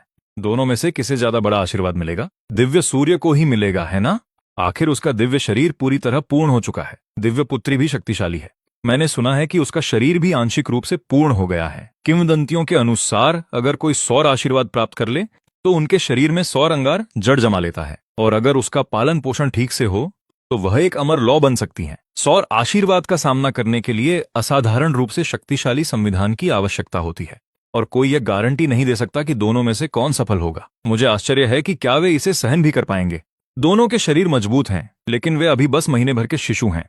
सौर मिलन जैसी भयानक शक्ति का सामना करना एक बड़ी चुनौती होगी। पूर्व में सुबह की रोशनी धीरे से ऊपर उठती है, और फिर सबकी हैरानी के लिए क्षितिज के किनारे पर प्रकाश के 9 जलते हुए लाल गोले दिखाई देते हैं।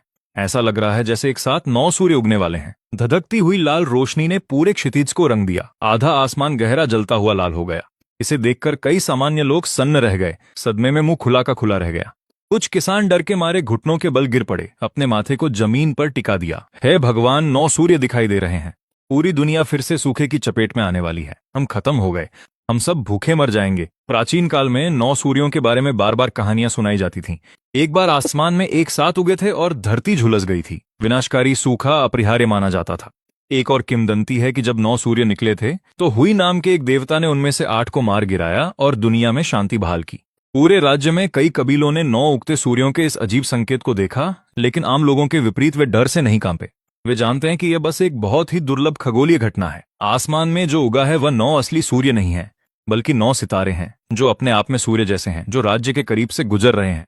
एक दुर्लभ खगोलीय घटना जो हर 10,000 साल में केवल एक बार होती है। ऐशवुड कबीले के प्लाजा में 10 मंजिला ऊंचा एक मंच है। मंच पर एक शिशु बाईं ओर खड़ा है, दूसरा दाईं ओर। ये दिव्य सूर्य और दिव्य पुत्री हैं। दाईं ओर छोटे से चबूतरे पर औरोरा की आंखों में गहराई से प्रतिबिंबित आसमान में उगते 9 सूर्यों का अद्भुत दृश्य है। उसका छोटा हाथ अनजाने में मुट्ठी में बंद हो गया। इस असाधारण दुर्लभ आशीर्वाद 9 सूर्यों के मिलन के लिए उसने पूरे 3000 साल इंतजार किया है। इस बार उसे सौर आशीर्वाद प्राप्त करना ही होगा। सौर आशीर्वाद अर्जित करना आसान काम नहीं है। इसके लिए न केवल मामूली पूर्णता वाला शरीर चाहिए, बल्कि सूरज की शक्ति खींचने की तकनीक भी होनी चाहिए। एक तरीका है तो दूसरा आधार। दोनों में से कुछ भी कम नहीं होना चाहिए। सिर्फ आधार होने और सूरज की शक्ति बुलाने का तरीका न होने का मतलब है आशीर्वाद को अपनी आंखों के सामने जाते हुए देखना।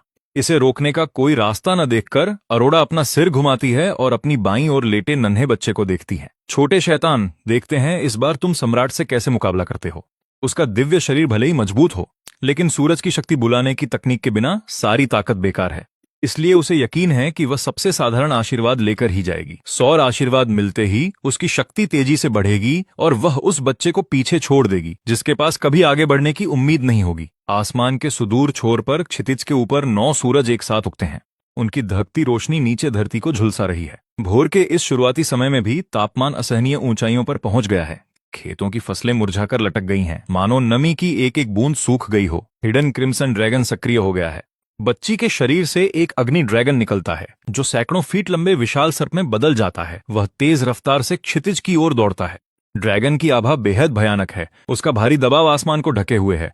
हजारों मील के दायरे में हर जानवर डर से झुक गया है। सूरज की शक्ति को खुद के लिए हथियाने के लिए अरोड़ा ने विशेष रूप से हिडन क्रिम्सन ड्रैगन तकनीक में महारत हासिल की थी। आदिम पृथ्वी कोर के मामूली पूर्णता स्तर पर उसके शरीर की ऊर्जा बस इस तकनीक को जारी करने के लिए काफी है, हालांकि मुश्किल से इसकी असली शक्ति के 10,000वें हिस्से से भी कम। जिस पल ऐशवुड कबीला अग्नि ड्रैगन को देखता है, उनके होश उड़ जाते हैं। क्या दिव्य पुत्री की रक्षा एक अग्नि ड्रैगन कर रहा है? क्या उसकी रगों में वाकई ड्रैगन का खून दौड़ रहा है? वह ड्रैगन सूरज की शक्ति के पीछे जा रहा है। उनमें से कोई नहीं जानता कि अरोड़ा सिर्फ एक तकनीक का उपयोग कर रही है। आखिरकार वह अभी सिर्फ 1 महीने की बच्ची है। वे केवल ड्रैगन के रक्षक होने की किसी घटना का अनुमान लगा सकते हैं कि 9 सूर्यों का मिलन देखकर ड्रैगन ने खुद ही सूरज की शक्ति को हासिल करने की कोशिश की। ऐसी घटना बेहद दुर्लभ है, हालांकि पूरी तरह अनसुनी भी नहीं है। मैं उस अग्नि ड्रैगन को घूरता हूं, मेरी आंखें थोड़ी सिकुड़ जाती हैं। मैंने नहीं सोचा था कि मेरी बहन इतनी शक्तिशाली होगी। उसके पास रक्षा के लिए एक अग्नि ड्रैगन भी है जो सूरज की शक्ति को हासिल करने में उसकी मदद कर रहा है। लगता है मुझे खुद कुछ करना पड़ेगा। मैं गहरे चिंतन में सिर झुका लेता हूं, यह सोचकर कि हार की इस स्थिति को जीत में कैसे बदला जाए। पाताल लोक में 1000 साल के चेक इन ने मुझे कई शक्तिशाली तकनीकें दी हैं, लेकिन अभी मैं सिर्फ 1 महीने का हूं और मैंने औपचारिक रूप से साधना शुरू नहीं की है। उनमें से ज्यादातर तकनीकें मेरी पहुंच से बाहर हैं। मेरी चेतना सिस्टम स्पेस में चली जाती हैं। यह अपनी तरह की एक निजी दुनिया है, एक समतल जमीन जो हर तरह के दुर्लभ खजानों और जादुई अमृतों से भरी हुई है। इस जगह के एक हिस्से में जेड की पट्टियां हवा में तैर रही हैं। कुछ इतनी भयानक आभा फैला रही हैं कि साफ पता चलता है कि उनमें कुछ असाधारण है। एक काला पत्थर जिससे गहरा धुआं निकल रहा है मेरा ध्यान खींच लेता है। यह वह तकनीक है जो मुझे नर्क की 12वीं मंजिल पर चेक इन करने पर मिली थी। Fiend hot devouring art. Fiend hot devouring art खून को उत्प्रेरक के रूप में इस्तेमाल करता है। अनगिनत शैतानों की शक्ति का उपयोग करके स्वर्ग और पृथ्वी को निगल जाता है। इस तकनीक को सक्रिय करने के लिए राक्षसी ऊर्जा की नहीं बल्कि खून की जरूरत होती है। उस खून के अंदर जितनी ज्यादा राक्षसी ऊर्जा होगी तकनीक उतनी ही शक्तिशाली हो जाएगी। आप कह सकते हैं कि अभी के लिए यह मेरे लिए सबसे सही तकनीक है। यही वह है। सिस्टम स्पेस के अंदर जो परछाई मैं बनाता हूं वह 22 के दशक के शुरुआती उम्र की लगती है। वही रूप जो मेरे पिछले जीवन में था। वह परछाई काले पत्थर को पकड़कर मुट्ठी में कुचल देती हैं। एक तेज कड़कड़ाहट के साथ पत्थर टूट जाता है। काली रोशनी की एक किरण मेरे माथे में समा जाती है। नई यादें तुरंत मेरे दिमाग में भर जाती हैं जिसमें फिएंड हॉट डिवोरिंग आर्ट की पूरी जानकारी है। सिस्टम के चेक इन से मिली तकनीकों का यही असली फायदा है। बस वस्तु को कुचलो और यह तुरंत सीख जाओ। अध्ययन या समझने की कोई थकाऊ प्रक्रिया जरूरी नहीं है। और अब मैं बिल्कुल जानता हूं कि फिएंड हॉट डिवोरिंग आर्ट को कैसे छोड़ना है। असली दुनिया में वापस अग्नि ड्रैगन क्षितिज की ओर दौड़ता है, ऊपर 9 सूर्यों पर हावी होते हुए। उसकी भयानक दहाड़ हजारों मील तक गूंजती है। नीचे जमीन पर रहने वाले हर जीव में डर पैदा करती है। ड्रैगन के खुले जबड़ों से एक जबरदस्त भयानक खिंचाव निकलता है। सभी 9 सूरज अब पूरी तरह उगाए हैं। बीच वाला सबसे बड़ा है, बाकी सबसे ज्यादा चमक रहा है। इसे सौर सूर्य के रूप में जाना जाता है। बाईं ओर 4 सूरज, दाईं ओर 4, हर एक बीच वाले की तुलना में थोड़ा छोटा और धुंधला है, जिस पर ड्रैगन का उग्र खिंचाव शुरू होता है। बीच का सौर सूर्य और भी चकाचौंध भरी रोशनी के साथ जल उठता है। पूरी धरती गहरे जलते लाल रंग में रंग गई है। बाईं ओर के 4 सूर्यों के बीच रोशनी की एक लाल किरण दिखाई देती है जो उन्हें एक साथ जोड़ती है। चारों में से हर एक अपनी ज्वाला शक्ति छोड़ता है जो बीच के सौर सूर्य में मिल जाती है। दाईं ओर के 4 सूरज भी यही करते हैं, जुड़ जाते हैं, अपनी सारी ज्वाला शक्ति बीच वाले सूरज में डाल देते हैं। अब सभी 9 सूर्यों की संयुक्त ज्वाला शक्ति एक में मिल गई है। बीच का सौर सूर्य और भी शानदार रोशनी के साथ फट पड़ता है। भयानक गर्मी ज्वार की तरह बाहर निकलती है, क्षितिज से भीतरी इलाकों की ओर बढ़ती है। गर्मी जिस चीज को भी छूती है वह राख हो जाती है। सौर सूर्य से रोशनी की एक किरण नीचे आती है, सीधे एशवुड कबीले की ओर। एक चमक के साथ अरोड़ा मन से ऊपर उठती है, हवा में तैरती है। रोशनी की किरण उसके शरीर से टकराती है, उसे पूरी तरह निगल लेती है और आग की लपटों में बदल देती है। एशवुड कबीले के इकट्ठा सदस्य आश्चर्य और खुशी से झूम उठते हैं। सौर आशीर्वाद दिव्य पुत्री ने सचमुच सूरज की शक्ति को बुला लिया। वह ड्रैगन इतना भयानक खिंचाव पैदा करने में सक्षम है, यह अविश्वसनीय है। अब जब दिव्य पुत्री को सौर आशीर्वाद मिल गया है तो उसकी भविष्य की उपलब्धियां निश्चित रूप से दिव्य सूर्यों से आगे निकल जाएंगी। मजबूत बनने के पीछे कई प्रमुख कारक होते हैं। प्रतिभा समीकरण का केवल एक हिस्सा है। भाग्य और अवसर ही वह चीज हैं जो वास्तव में पड़ा भारी करते हैं। कुछ असाधारण प्रतिभा के साथ पैदा होते हैं लेकिन बाद में बुरे भाग्य का शिकार हो जाते हैं। दूसरे कमजोर प्रतिभा के साथ शुरू करते हैं लेकिन बाद में एक के बाद एक अवसर पाते जाते हैं। दोनों की तुलना करें तो बाद वाला ही अंत में मजबूत निकलता है। सौर आशीर्वाद दिव्य पुत्री के लिए एक बहुत बड़ा बढ़ावा है। यह कच्ची प्रतिभा में किसी भी कमी को पूरा करने और दिव्य सूर्य के साथ अंतर को खत्म करने के लिए काफी है। गैरेथ अग्नि ड्रैगन की भयानक उपस्थिति को महसूस करता है। उसका पूरा शरीर कांप रहा है। पूर्वज सम्राट से जैसी उम्मीद थी, ऐसी भयानक उपलब्धि सिर्फ एक सच्चा दिव्य प्राणी ही इसे अंजाम दे सकता है। एशवुड कबीले के पास अपनी आभा छिपाने की तकनीकें हैं लेकिन इस अग्नि ड्रैगन के सामने वे कुछ भी नहीं है। पूर्वज सम्राट आखिरकार उजाड़ स्वर्ग लोक की एक महान शक्ति हैं। उनकी सबसे सामान्य तकनीक भी किसी भी चीज को कुचल सकती है। एवरलास्टिंग लोक में एल्डर एओन अपनी दाढ़ी सहलाते हैं। उनकी सफेद भौहें विस्मय से ऊपर उठ जाती हैं। पूर्वज सम्राट ने निश्चित रूप से आज से बहुत पहले ही इस सौर आशीर्वाद की तैयारी कर ली होगी। वह अग्नि ड्रैगन वास्तव में एक मास्टर स्ट्रोक है। यहां तक कि उनकी एक छोटी सी तकनीक भी मेरे 8000 साल के जीवन की साधना को शर्मिंदा कर देती है। गैरेथ उस नन्हे बच्चे की ओर देखता है जो कोई प्रतिक्रिया नहीं देता और पछतावे के साथ कहता है, एथन अभी सिर्फ 1 महीने का हुआ है। भला वह इस तरह की शक्ति को बुलाने की तकनीक कैसे जान सकता है? अब उसके लिए सौर आशीर्वाद पाने का कोई तरीका नहीं है। कितने शर्म की बात है। 10,000 साल में एक बार होने वाले इस 9 सूर्यों के मिलन को पकड़कर हाथ से जाने देना वाकई अफसोस की बात है। लेकिन वे मेरी मदद करने के लिए कुछ नहीं कर सकते।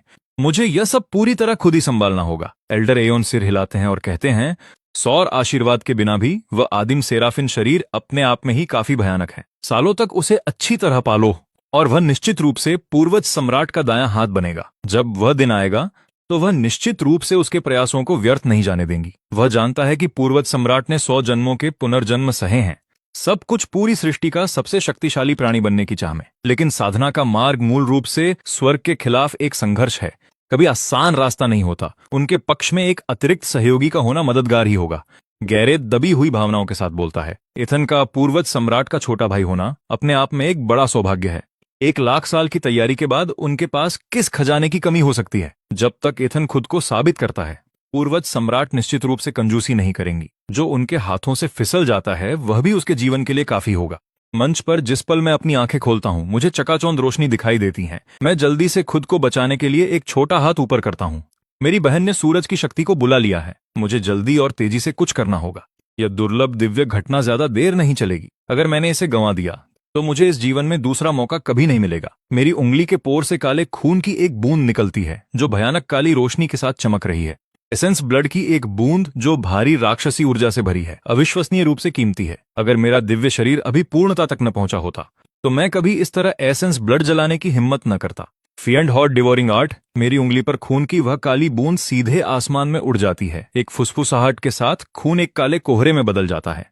एक गहरी गूंज सुनाई देती है। आसमान में हजारों फीट लंबी दरार फट जाती है, मानो किसी भयानक शैतान देवता ने उसे अपने नंगे हाथों से फाड़ दिया हो। दरार के दूसरी तरफ से भारी राक्षसी ऊर्जा बाहर निकलती है। हजारों फीट ऊंचे शैतान देवता एक के बाद एक दरार से बाहर निकलते हैं। गिनने पर यह साफ हो जाता है, वे ठीक 10 हार हैं। उनकी भयानक राक्षसी आभा ऊपर उठती है, एक घना काला बादल बनाती है जिसने 9 सूर्यों की रोशनी को भी धुंधला कर दिया है। भीड़ ऊपर शैतान देवताओं को घूर रही है, दहशत में डूब रही है। किसी को नहीं पता कि क्या हो रहा है। आखिर दुनिया में यह क्या हो रहा है? क्या वे भी सूरज की शक्ति के पीछे हैं? यह भयानक है। मुझे लगता है कि उनमें से किसी के एक बार छींकने से ही मैं मर सकता हूं। ऐशवुड कबीले के कई सदस्य डर के मारे बाहर की तरफ भागते हैं, एक पल भी और रुकने की हिम्मत नहीं करते। अरोरा अभी भी सूरज की शक्ति सोख रही है। वो उस तीव्र सौर अग्नि से घिरी हुई है। उसके चारों ओर मौजूद राक्षसी ऊर्जा उसे बिल्कुल भी छू नहीं पाती। ठीक उसी समय जब हर कोई ये सोचता है कि दानव देवता एवरलास्टिंग क्षेत्र पर हमला करने वाले हैं, कुछ पूरी तरह अप्रत्याशित होता है। 10,000 दानव देवता हमला करने के लिए कोई हरकत नहीं करते। इसके बजाय वो सब 9वें स्वर्ग के ऊपर हवा में तैरते हुए पालथी मारकर बैठ जाते हैं। 10,000 दानव देवताओं को एक साथ बैठा देखना हैरान कर देने वाला है। एक अखंड समुद्र की तरह जो खुद आकाश को ढके हुए है। एक गहरी गूंज के साथ एक दानव देवता एक भयानक खिंचाव पैदा करता है, क्षितिज से सूरज की शक्ति को खींचता है। एक और गूंज सुनाई देती है जैसे दूसरा दानव देवता अपनी ताकत छोड़ता है। गूंज पर गूंज, सभी 10,000 दानव देवता एक एक करके शामिल हो जाते हैं, आकाश के ताने बाने को चीरते हुए, मानो स्वर्ग ही ढह जाएगा। आकाश के किनारे पर मौजूद 9 सूर्य आखिरकार अब और सहन नहीं कर सकते। केंद्र में मौजूद सौर सूर्य पहले से 1000 गुना मोटी किरण छोड़ता है जो ऐशवुड कबीले की तरफ तेजी से बढ़ती है। उसके बगल के 8 सूर्य इस बार आपस में नहीं जुड़ते। इसके बजाय हर कोई अपनी अलग किरण छोड़ता है जो ऐशवुड कबीले की तरफ लगती है। हर किरण उस किरण से 100 गुना मोटी है जो अरोरा ने सोखी थी। एक चमक के साथ मैं हवा में ऊपर उठता हूं। सभी 9 किरणें मेरे शरीर पर एक साथ टकराती हैं। सुनहरा प्रकाश मुझे पूरी तरह निगल लेता है। उस सुनहरे प्रकाश के भीतर सौर अग्नि का चरम संकेंद्रण है जो ऊपर मौजूद 10,000 दानव देवताओं को तुरंत बिखेर देता है। लेकिन कोई बात नहीं, 10,000 दानव देवताओं ने अपना उद्देश्य पूरा कर लिया है, सफलतापूर्वक सूरज की शक्ति को नीचे खींच लिया है। सामान्य परिस्थितियों में दानव देवता खुद सूरज की शक्ति को सोख सकते हैं। यहाँ उनका मुख्य उद्देश्य बस उस शक्ति को स्वर्ग से नीचे खींचना और मुझे एक आशीर्वाद के रूप में देना है। सभी 9 सूर्यों की संयुक्त रोशनी अंधे कर देने वाली है। ऐशवुड कबीले का हर सदस्य अपने दोनों हाथों से अपनी आंखें ढकता है। कुछ जो थोड़ी देर से प्रतिक्रिया करते हैं, जहां किरणें मिलती हैं उसे बस एक झलक देखने पर ही उनकी आंखों से खून रिसने लगता है। सिर्फ वही जिनके पास वास्तव में जबरदस्त शक्ति है, आध्यात्मिक ऊर्जा से अपनी दृष्टि ढाल सकते हैं। आकाश की ओर देखते हुए गैरेथ का जबड़ा लगभग जमीन से लग जाता है। उसका मुंह इतना खुला हुआ है कि पूरा इंसान अंदर आ जाए। हे भगवान! अपने सामने का दृश्य देखकर वो आदमी जो हमेशा शालीनता से रहता है एक असली गाली देता है। सिर्फ ईथन के लिए 10,000 दानव देवताओं का सूरज की शक्ति बुलाना ये भयानक से परे है। उसने अभी जो देखा वो बेहद चौंकाने वाला था। 10,000 दानव देवताओं के प्रोजेक्शन हजारों फुट लंबे एक ही तकनीक का इस्तेमाल करते हुए और पूर्ण सामंजस्य में आकाश के किनारे से सूरज को नीचे खींच रहे हैं। उस भयानक खिंचाव के नीचे स्वर्ग खुद ढहने ही वाला था। अगर ये सौर ऊर्जा बुलाने का तरीका है तो ये शायद पूरी एवरलास्टिंग दुनिया की शक्ति को एक बार में खींच सकता है। कोई और कैसे मुकाबला करेगा? ईथन के पास अनगिनत राक्षसों की सुरक्षा होगी। गैरेथ सोच नहीं सकता कि वो राक्षस कैसे प्रकट हुए, इसलिए वो इसी नतीजे पर पहुंचता है। यही एकमात्र चीज है जो समझ में आती है। एल्डर एओन का पूरा शरीर कांपता है। उसके सफेद बाल हवा में तेजी से लहरा रहे हैं। 9 सूर्यों के अभिसरण का आशीर्वाद कई स्तरों में आता है और उनके बीच जमीन आसमान का अंतर है। अरोरा को जो पहले मिला उसे सौर आशीर्वाद कहते हैं। केंद्रीय सौर सूर्य नेतृत्व करता है, बाकी 8 सहायक भूमिका में हैं, साथ मिलकर अपनी सौर अग्नि को आशीर्वाद के रूप में देते हैं। ये स्तर का आशीर्वाद भी पहले से ही जबरदस्त शक्तिशाली है। इसे सोखने के लिए जबरदस्त तकनीक और वैसा ही शरीर चाहिए। अनंत काल में कहते हैं कि 9 सूर्यों का अभिसरण केवल 5 बार हुआ है और इसमें ये वर्तमान पल भी शामिल है। अनगिनत युगों में केवल 5 लोगों को ही सौर आशीर्वाद मिला है। आप कल्पना कर सकते हैं कि ये कितना दुर्लभ है। 9 गुणा सौर आशीर्वाद की बात करें तो वो 9 के 9 सूर्य हैं जो एक साथ सौर अग्नि छोड़ते हैं, एक साथ आशीर्वाद देते हैं, अकेले सौर आशीर्वाद से 1000 गुना शक्तिशाली। अनंत काल में 9 गुणा सौर आशीर्वाद सिर्फ कहानियों में रहा है। ऐसा कोई रिकॉर्ड नहीं है कि किसी को ये मिला हो। और अब मैंने बिल्कुल वही किया है। ये भयानक प्राइमोर्डियल सेराफिन शरीर 10,000 राक्षसों के साथ मिलकर सूरज की शक्ति बुलाकर आखिरकार 9 गुणा सौर आशीर्वाद को हकीकत बना दिया है। एल्डर एओन ने इसे सिर्फ एक प्राचीन ग्रंथ में पढ़ा था, बिखरे हुए टुकड़े। उसने अपने जीवन काल में इसे देखने का सपना भी नहीं सोचा था। मुझे आश्चर्य है, गैरेथ खुद से सोचता है, क्या पूर्वज सोवेरिन गलत शरीर में पैदा हो गई, गलती से लड़का बन गई। अगर ये बच्चा सचमुच पूर्वज सोवेरिन होता तो सब कुछ अचानक समझ में आ जाता। चाहे उसकी शक्ति कितनी भी जबरदस्त क्यों न होती, सब उसे स्वीकार करने के लिए तैयार होते। लेकिन पूर्वज सोवेरिन वो बच्चा नहीं है, वो बच्ची है। 1,00,000 साल की तैयारी, और फिर भी वो एक नवजात लड़के के बराबर नहीं हो सकती, वो भी थोड़े बहुत अंतर से नहीं। अकेले ये बात पूर्वज सोवेरिन को पागल करने के लिए काफी है। और निश्चित रूप से ऊपर आसमान में सौर शक्ति सोख रही बच्ची अचानक अपने शरीर पर नियंत्रण खो देती है। आसमान से नीचे गिरने लगती है। जैसे वो गिरती है, उसके मुंह के कोने से गहरे लाल खून की एक फुहार निकलती है। गैरेथ तुरंत हवा में कूदता है, बच्ची को अपनी बाहों में सुरक्षित पकड़ लेता है। पूर्वज सोवेरिन, क्या आप ठीक हैं? घबराहट में पूर्वज सोवेरिन शब्द अनजाने में उसके मुंह से निकल गए। शुक्र है। वे काफी ऊंचे थे और नीचे के कबीले वाले सुन नहीं पाए। जैसे ही अरोरा ये शब्द सुनती है, उसका छोटा सा चेहरा गहरा लाल हो जाता है, फिर बार बार पीला पड़ने लगता है। अभी के लिए पूर्वज सोवेरिन उपाधि उसे अपमान जैसा लग रही है। इसे न सुनना ही बेहतर है। जितना ये कहा जाता है वो उतना ही गुस्सा हो जाती है। ये सोवेरिन 100 जन्मों और 1,00,000 साल की तैयारी के बाद एक बच्चे को नहीं पछाड़ सकती। क्या बर्बादी है ये सब। 9 गुणा सौर आशीर्वाद देखकर जो अनंत काल में कभी नहीं सुना गया, उसकी आत्मा कांप उठती है, लगभग पूरी तरह नियंत्रण खो देती है। मुश्किल से खुद को संभालते हुए वो सौर शक्ति सोखना खत्म करती है। हालांकि इस प्रक्रिया में उसे गंभीर चोटें आईं। एक गीली खांसी के साथ अंदर उबाल मारते गुस्से में खून की एक और फुहार निकलती है। साम्राज्ञी की आंखें ऊपर चढ़ जाती हैं और वो शुद्ध क्रोध के कारण बेहोश हो जाती है। गैरेथ एक बेबस आ भरता है और अपना सिर हिलाता है। कितना बुरा समय है, वो बुदबुदाता है। अगर अरोरा थोड़ी देर बाद पैदा होती तो उसका सामना इस प्रकृति के छोटे सनकी से न होता। हालांकि अगर वो कुछ और साल बाद पैदा होती तो वो उसका और भी कम सामना कर पाती। फिर से मेरा बेटा वास्तव में कुछ और ही है। उसमें एक सच्चे सोवेरिन की शान है, इसमें कोई संदेह नहीं। ऊपर आसमान में प्रकाश का एक जलता हुआ गोला मुझे पूरी तरह घेर लेता है। सूरज की शक्ति मेरे 6000 रोम छिद्रों के जरिए मेरी त्वचा में रिसती है। मेरे शरीर के अंदर गहराई तक बाढ़ की तरह भर जाती है। मेरे शरीर की हर कोशिका सौर अग्नि से झुलसकर सफेद गरम जलती है। एक साधारण इंसान जिस पर इतनी सौर अग्नि डाली जाए, वो तुरंत भड़क उठेगा, राख बन जाएगा। यहां तक कि मेरी बहन अपने प्राइमोर्डियल अर्थ कोर के साथ इतनी जबरदस्त अग्नि को नहीं सोख सकती थी। लेकिन मेरा प्राइमोर्डियल सेराफिन शरीर पूर्णता तक पहुंच चुका है। मेरा भौतिक शरीर भयानक रूप से लचीला है और इतनी सारी सौर अग्नि को सोखना कोई बड़ी बात नहीं है। सौर अग्नि मेरे शरीर में गहराई तक रिसती रहती है, जैसे एक दहाड़ती भट्टी में फंस गए हों। हर पल गर्मी बढ़ती जा रही है। सेराफिन शरीर के साथ भी सोखने की ये प्रक्रिया अविश्वसनीय रूप से कष्टदायक है। लेकिन आखिर मैं हूं कौन? मेरी इच्छा शक्ति भयानक रूप से अटूट है। अगर मैं बिना शिकायत किए 1000 साल तक पाताल को साफ कर सकता हूं, तो कितने साधारण इंसान ऐसा दावा कर पाएंगे? चाहे मेरे शरीर में कितना भी दर्द हो, मैं अपने दांत पीसता हूं और एक आह भी नहीं भरता। अधिक से अधिक सौर अग्नि अंदर आती है, मेरे शरीर को फिर से तपाती है, इसे पूरी तरह नए भयानक स्तर पर ले जाती है। मेरा शरीर तेज लाल रोशनी के साथ चमकता है, जैसे भट्टी में गर्म की गई लोहे की छड़। मेरे शरीर की हर कोशिका, हर अंग अपनी सीमा तक तपा दिया गया। मेरे शरीर के चारों ओर लिपटा प्रकाश का गोला खत्म होने में लगभग एक पूरा घंटा बीत गया। मेरे बाएं एंटीजन को देखकर एक छोटी सुनहरी लौ दिखाई देती है। उस लौ की आभा महसूस करते ही मेरा दिल खुशी से उछल पड़ता है। ये 9 गुणा सौर लौ है। सिर्फ 1 महीने की उम्र में अमर लौ की शक्ति को नियंत्रित करना, ये बेहद शक्तिशाली है। सौर आशीर्वाद के लिए अरोरा की कोशिश का एक बड़ा कारण सौर अंगारा पाने की इच्छा है, लेकिन वो तो बस एक चिंगारी है। इसे समय के साथ ध्यान से पालना पड़ता है। थोड़ी थोड़ी करके अग्नि शक्ति खींचनी पड़ती है, तब जाकर ये एक असली अमर लौ बनती है। लेकिन नौगुणा सौर आशीर्वाद पाना न केवल दिव्य शरीर को मजबूती देता है, बल्कि ये सीधे एक पूरी तरह से बनी हुई अमर लौ देता है। नौगुणा सौर लौ 9 सूर्यों के मिलन से बनी अमर लौ मानक सौर लौ से 100 गुना शक्तिशाली है। एक अमर लौ अस्तित्व में मौजूद किसी भी चीज को राख कर सकती है। ये मेरा सबसे शक्तिशाली ट्रम्प कार्ड बनने के लिए बाध्य है। जो भी मुझसे उलझने की मूर्खता करे, इस लौ का एक झोंका और समस्या खत्म। ये महीने भर चलने वाले आशीर्वाद समारोह में मेरी सबसे बड़ी जीत ये नौगुणा सौर लौ है। ठीक उसके पीछे मेरे दिव्य शरीर को सौर अग्नि से तपाया गया है। ताकत के ऐसे स्तर पर पहुंचा जो अविश्वसनीय है, एक फायदा जो सालों तक मेरी खेती को चुपचाप आकार देगा। जैसे जैसे 9 सूर्यों का अभिसरण अपने शिखर पर पहुंचता है, बाकी 8 सूर्य जल्दी ही फीके पड़ जाते हैं।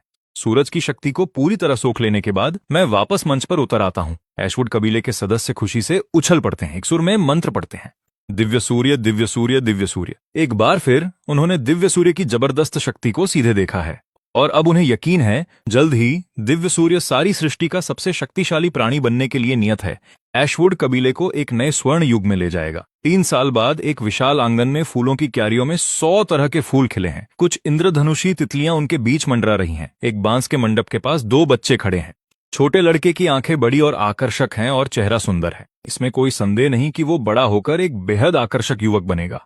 क्या तुम्हें लगता है कि ये सुंदर है? छोटी बच्ची की त्वचा गोरी है और उसका चेहरा गोल मटोल है, पूरी तरह प्यारी। लड़का अपना हाथ आगे बढ़ाता है। एक ग्रे तितली धीरे से उसकी हथेली पर बैठ जाती है। देखो दीदी, इस तितली के पंखों पर पैटर्न देखा? ये किसी बुने हुए सन के धागे जैसा दिखता है। मैंने इसे एक अच्छा नाम दिया है, फ्लैक्सविंग। मैं तितली को अपनी बहन की तरफ बढ़ाता हूँ। अरोरा लड़के का हाथ हटा देती हैं उबाऊ। अचानक हुई हरकत से घबराकर तितली तुरंत उड़ जाती है।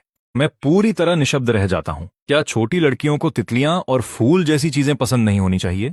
मेरी बहन इतनी अलग क्यों है? इस कम उम्र में उस चाकू, तलवार और वैसी चीजें पसंद हैं। उससे शादी करने की हिम्मत कौन करेगा? 3 साल बीत जाते हैं। 3 साल बीत जाते हैं। दोनों बच्चे काफी लंबे हो गए हैं, अब आसानी से दौड़ सकते हैं और कूद सकते हैं, यहाँ तक कि मजे के लिए छतों पर चढ़ना और टाइलें तोड़ना भी। औपचारिक साधना प्रशिक्षण बस शुरू ही होने वाला है। मैं इंतजार नहीं कर सकता यह जानने के लिए कि आदिम सेराफिन शरीर वाला व्यक्ति कितनी तेजी से साधना कर सकता है। गैरेथ के कदमों की आवाज आंगन में गूंजती है। वे बच्चों की ओर बढ़ रहे हैं। मैं अपना सिर पीछे करके इस चौड़े कंधों वाले अधेड़ व्यक्ति को ऊपर देख रहा हूं। गैरेथ उनके स्तर तक झुक जाते हैं। अभी नहीं बच्चों, साधना अभी शुरू नहीं होगी। मैं पहले तुम्हें कहीं ले जा रहा हूं। पापा, हम कहाँ जा रहे हैं? क्या तय नहीं हुआ था कि हम आज से साधना शुरू करेंगे? साधना एक पल इंतजार कर सकती है, फिलहाल इससे भी ज्यादा जरूरी कुछ है। वे धीरे से लड़के के बालों को सहलाते हैं। दोनों बच्चे काफी समय से बात कर रहे हैं और अपनी उम्र के हिसाब से बेहद तेज दिमाग हैं। पैट्रिक सोवरेन की बात समझ आती है, उन्होंने 1 लाख साल जी हैं, लेकिन मेरी खुद की बुद्धिमानी ने उन्हें वाकई हैरान कर दिया। इसलिए उन्होंने मेरी तेजी का श्रेय केवल आदिम सेराफिन शरीर को ही दिया। आखिर ऐसे दिव्य शरीर के साथ थोड़ी अतिरिक्त बुद्धिमानी तो स्वाभाविक ही लगती थी। ऐशवुड एस्टेट का विस्तार एक पूरे शहर जितना है, जो जमीन के एक बहुत बड़े हिस्से पर फैला है। पीछे की ओर 1000 एकड़ का प्रशिक्षण मैदान है, जिसके बगल में 100 फीट ऊंची एक पत्थर की शिला खड़ी है। शिला के सबसे ऊपरी हिस्से पर बड़े अक्षरों में लिखा है, आदिम शरीर रैंकिंग।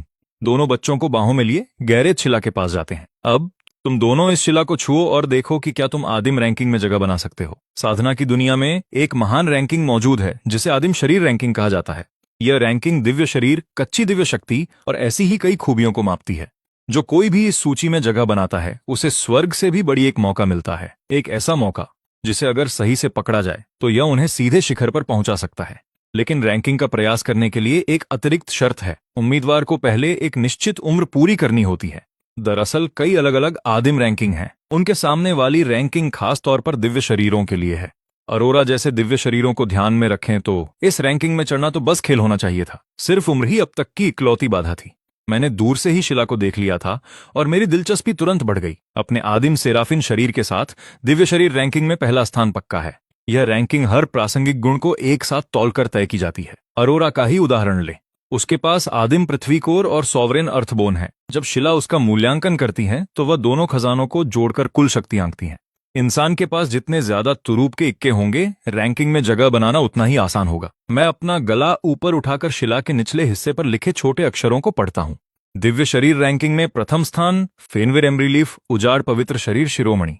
दूसरे नंबर पर कॉरिन वोस, दाओ भ्रूण शरीर। तीसरे पर रेलिन कॉरवान, सॉवरेन तलवार हड्डी।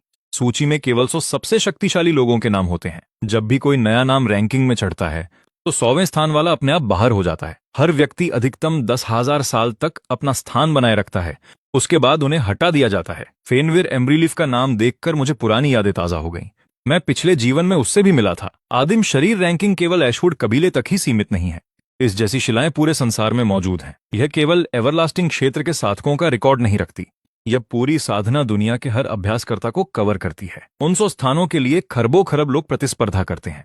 शिखर पर पहुंचने का मतलब है उन सभी खरबों में सबसे शक्तिशाली कहलाना। रैंकिंग में जगह बनाने मात्र से ही आदिम अभयारण्य तक पहुंच मिल जाती है। आदिम अभयारण्य अद्भुत अवसरों से भरा है। जब मैं पाताल लोक में था तो मुझे कुछ प्राचीन ग्रंथ मिले थे जिनमें अभयारण्य की जानकारी थी। कथाओं के अनुसार यह कभी पुराने युग के देवताओं का घर था जिन्होंने यहाँ अनगिनत दिव्य खजाने छोड़े थे। अगर किस्मत अच्छी रही तो वहां का एक इकलौता मौका भी तीनों लोकों को जीतने के लिए काफी होगा। तीनों लोकों का मतलब है साधना दुनिया, आकाशीय लोक और दानव लोक। ये 3 अलग थलग दुनियाएं नहीं हैं। साधना दुनिया में ही अनगिनत छोटे लोक हैं, कुल 3000, जो सब एक ही नाम के नीचे हैं। मैंने शिला के आधार की ओर देखा, मन में थोड़ा भ्रम हुआ। यह शिला करोड़ों सालों से मौजूद है, तो इसने अब तक कोई भाग्य फॉर्च्यून इकट्ठा क्यों नहीं किया? सिस्टम मिलने के बाद से मैं भाग्य नाम की एक विशेष ऊर्जा महसूस कर सकता हूं, और वह भाग्य जितना मजबूत होगा, चेक इनके इनाम उतने ही बेहतर होंगे। सामान्य परिस्थितियों में किसी शिला का अस्तित्व जितना पुराना होगा, उसका भाग्य उतना ही समृद्ध होना चाहिए। लेकिन इस शिला ने कुछ नहीं जोड़ा, या दूसरे शब्दों में कहें तो शिला ने जो भी भाग्य इकट्ठा किया है वह यहां नहीं है। वह जरूर आदिम अभयारण्य के भीतर ही कैद है। आदिम अभयारण्य कितना प्राचीन है, यह चेक इनके लिए सोने की खान होगा। मैं शिला की ओर बढ़ने लगा, अपने दिव्य शरीर का परीक्षण करने के लिए तैयार। यह देखकर अरोरा घबरा गई। उसने मुझे तुरंत पकड़ लिया और आगे जाने से रोकने लगी। मैं बड़ी बहन हूं, मुझे पहले जाना चाहिए। क्रम से क्या फर्क पड़ता है? तुम वैसे भी हारोगी, दूसरे नंबर पर रहना तुम्हारी किस्मत है। मैंने भौहें ऊपर उठाई। यह एक निर्विवाद सत्य है। मेरा आदिम सेराफिन शरीर अरोरा के दोनों खजानों से कोसों आगे है। कोई बराबरी ही नहीं है। अरोरा ने गुस्से में अपने दांत पीसे। मैं सबसे पहले उस शीर्ष स्थान पर बैठना चाहती हूं। जब कोई साधक रैंकिंग में जगह बनाता है तो उसे आदिम फॉन्ट नामक इनाम मिलता है। उसका मूल्य रैंकिंग पर निर्भर करता है। पहले स्थान का इनाम दूसरे से कहीं बड़ा होता है। अगर मैं पहले गया तो शीर्ष स्थान पक्का कर लूंगा। वह कितनी भी मेहनत करे मुझे हरा नहीं पाएगी। उसका दूसरे नंबर पर रहना तय है। लेकिन अगर अरोरा पहले गई और अपने आदिम पृथ्वी कोर के साथ उसने आसानी से पहला स्थान पा लिया, भले ही कुछ ही पलों के लिए उस सिंहासन पर बैठकर, और पहले स्थान वाला आदिम फॉन्ट लेकर बाहर निकल आए। जब मैं बाद में परीक्षण करूंगा तो मैं वैसे भी शीर्ष स्थान ले लूंगा, अपना खुद का इनाम पाकर।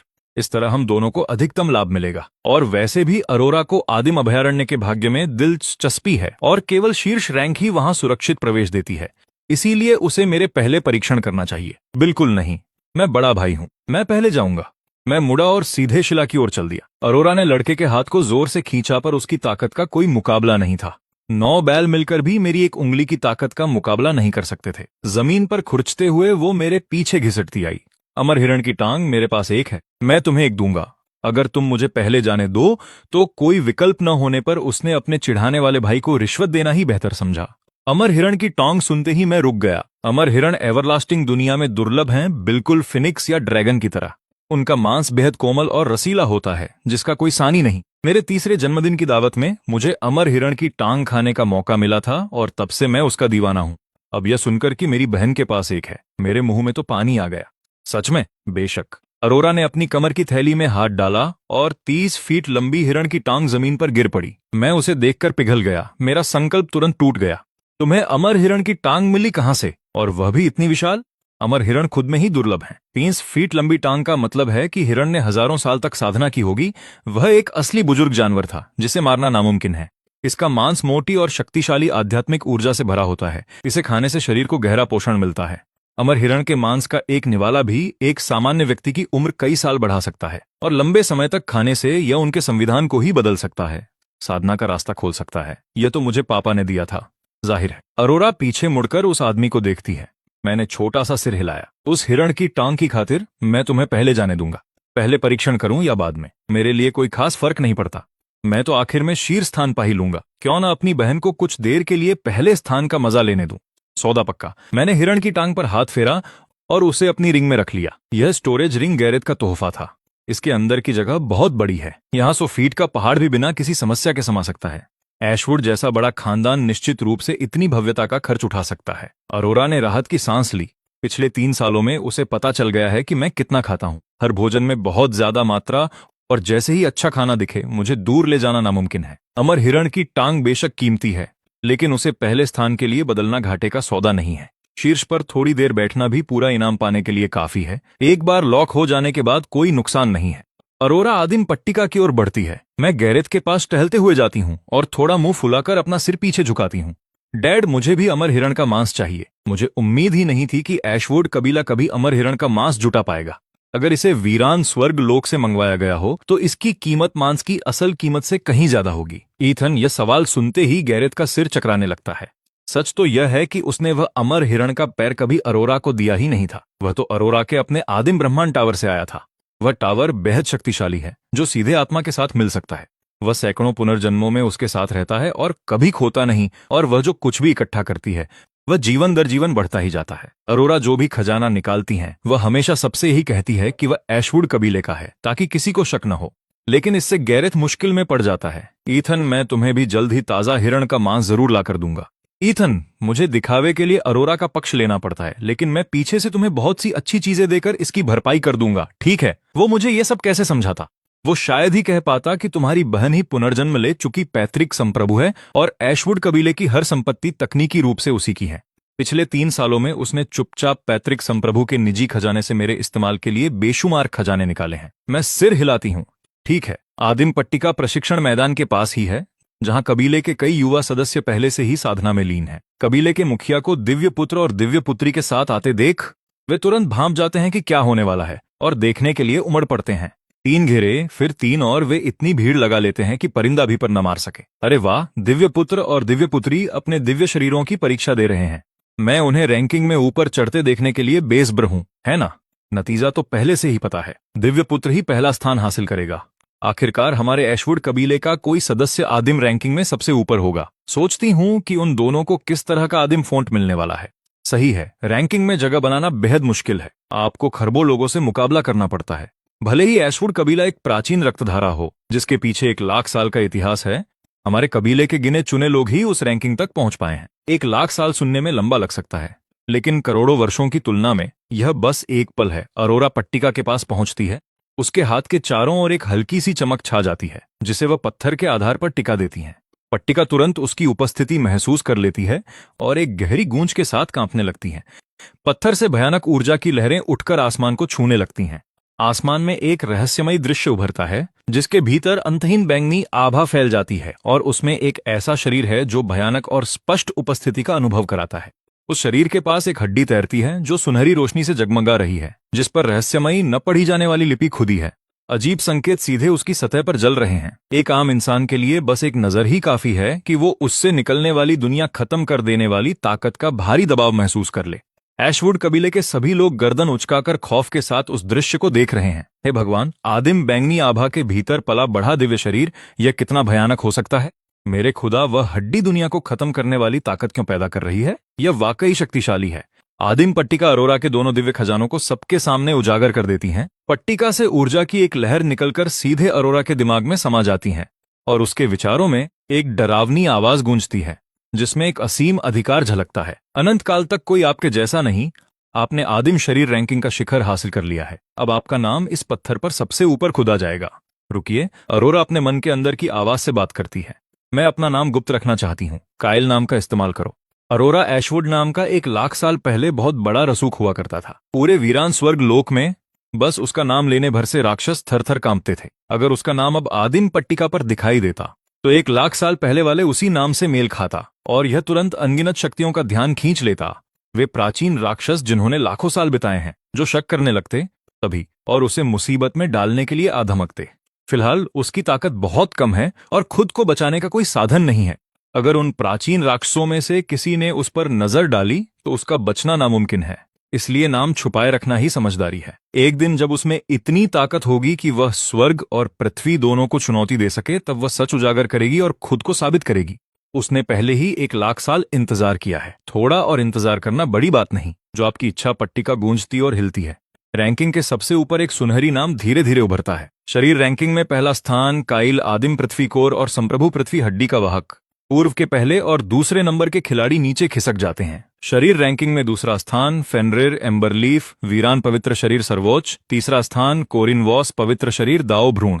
लाल रोशनी का एक गोला आसमान से नीचे गिरता है, अरोरा के सिर पर टिककर उसके दिमाग में समा जाता है। उस गोले के भीतर छिपा आदिम फोंट, जिसे केवल वही एक्सेस कर सकती है। तीनों लोकों में 1,00,000 आदिम शरीर पट्टिकाएं खड़ी हैं, जो हर प्रमुख शक्ति और क्षेत्र में फैली हुई हैं, और उसी पल वे सभी 1,00,000 पट्टिकाएं एक साथ जाग उठती हैं।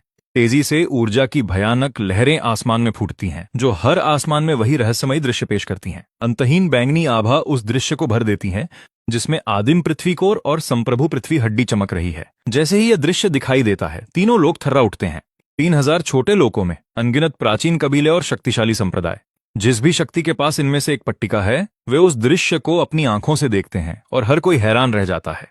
मेरे भगवान, क्या वह वाकई पौराणिक आदिम पृथ्वी कोर हो सकता है? यह तो वाकई खौफनाक है। उस हड्डी के रहस्यमयी निशान वे मुझे कुछ याद दिलाते हैं। वह जो कुछ भी है, संप्रभु पृथ्वी हड्डी से कहीं ऊंचे स्तर का है। हाउस एम्बरलीफ के सदस्य पहले स्थान पर नहीं रह सकते, चाहे कुछ भी हो जाए। आदिम पृथ्वी कोर और संप्रभु पृथ्वी हड्डी, दोनों अमूल्य खजाने एक ही इंसान के पास। यह इंसान स्वर्ग को चुनौती देने वाली तरक्की के लिए बना है। केवल एक खजाना ही बेतहाशा शक्तिशाली है। दोनों का एक शरीर में मिल जाना इस बात का सबूत है। इसकी ताकत दुनिया में किसी से भी बेजोड़ है। हर प्राचीन कबीला जलन से जल उठा है। अगर ऐसा कोई प्रतिभावान उनकी अपनी रक्तधारा में पैदा होता, तो उनके पूर्वज कब्रों में खुशी से नाच उठते। वीरान स्वर्ग लोक के भीतर, जो सच्चे खगोलीय लोकों में से एक है, वहां 10,000 आदिम शरीर पट्टिकाएं फैली हुई हैं। हाउस एम्बरलीफ वहां के प्राचीन कबीलों में से एक है, जिसका इतिहास बेहद लंबा, पूरे 10 लाख साल का है। दिव्य शरीर रैंकिंग का पूर्व नंबर 1 फेनरिर एम्बरलीफ फिलहाल कबीले का मुखिया है, जिसे एम्बर सम्राट के नाम से भी जाना जाता है। हाउस एम्बरलीफ के प्रतिबंधित मैदानों में लंबे बिखरे बालों वाला एक शख्स अपनी आंखें खोलता है। उसकी आंखों में एक भयानक रोशनी जलती है। इस सम्राट की जगह लेने की हिम्मत किसने की? आदिम पृथ्वी कोर और संप्रभु पृथ्वी हड्डी। दिलचस्प। आदिम पृथ्वी कोर और संप्रभु पृथ्वी हड्डी ऐसे खजाने हैं जिन्हें देखकर वह भी लालच में आ गया है। उसके भीतर एक भूख जाग रही है। अगर वह किसी तरह उस संप्रभु पृथ्वी हड्डी को छीनकर अपने शरीर में लगा सके, तो उसकी ताकत एक पल में कई गुना बढ़ जाएगी। काइल, यह कौन है? कोई तो जाओ और पता लगाओ कि यह नाम किस लोक से आया है। प्राचीन कबीलों में ऐसे नाम बहुत दुर्लभ हैं, जिससे उसे शक है कि यह कोई छद्म नाम हो सकता है। तो आज के लिए बस इतना ही। अगर आपको यह वीडियो पसंद आई हो तो लाइक, शेयर और सब्सक्राइब जरूर कीजिए, और ऐसी ही शानदार वीडियो देखने के लिए हमारे चैनल के साथ जुड़े रहिए। चलिए मिलते हैं नेक्स्ट वीडियो में।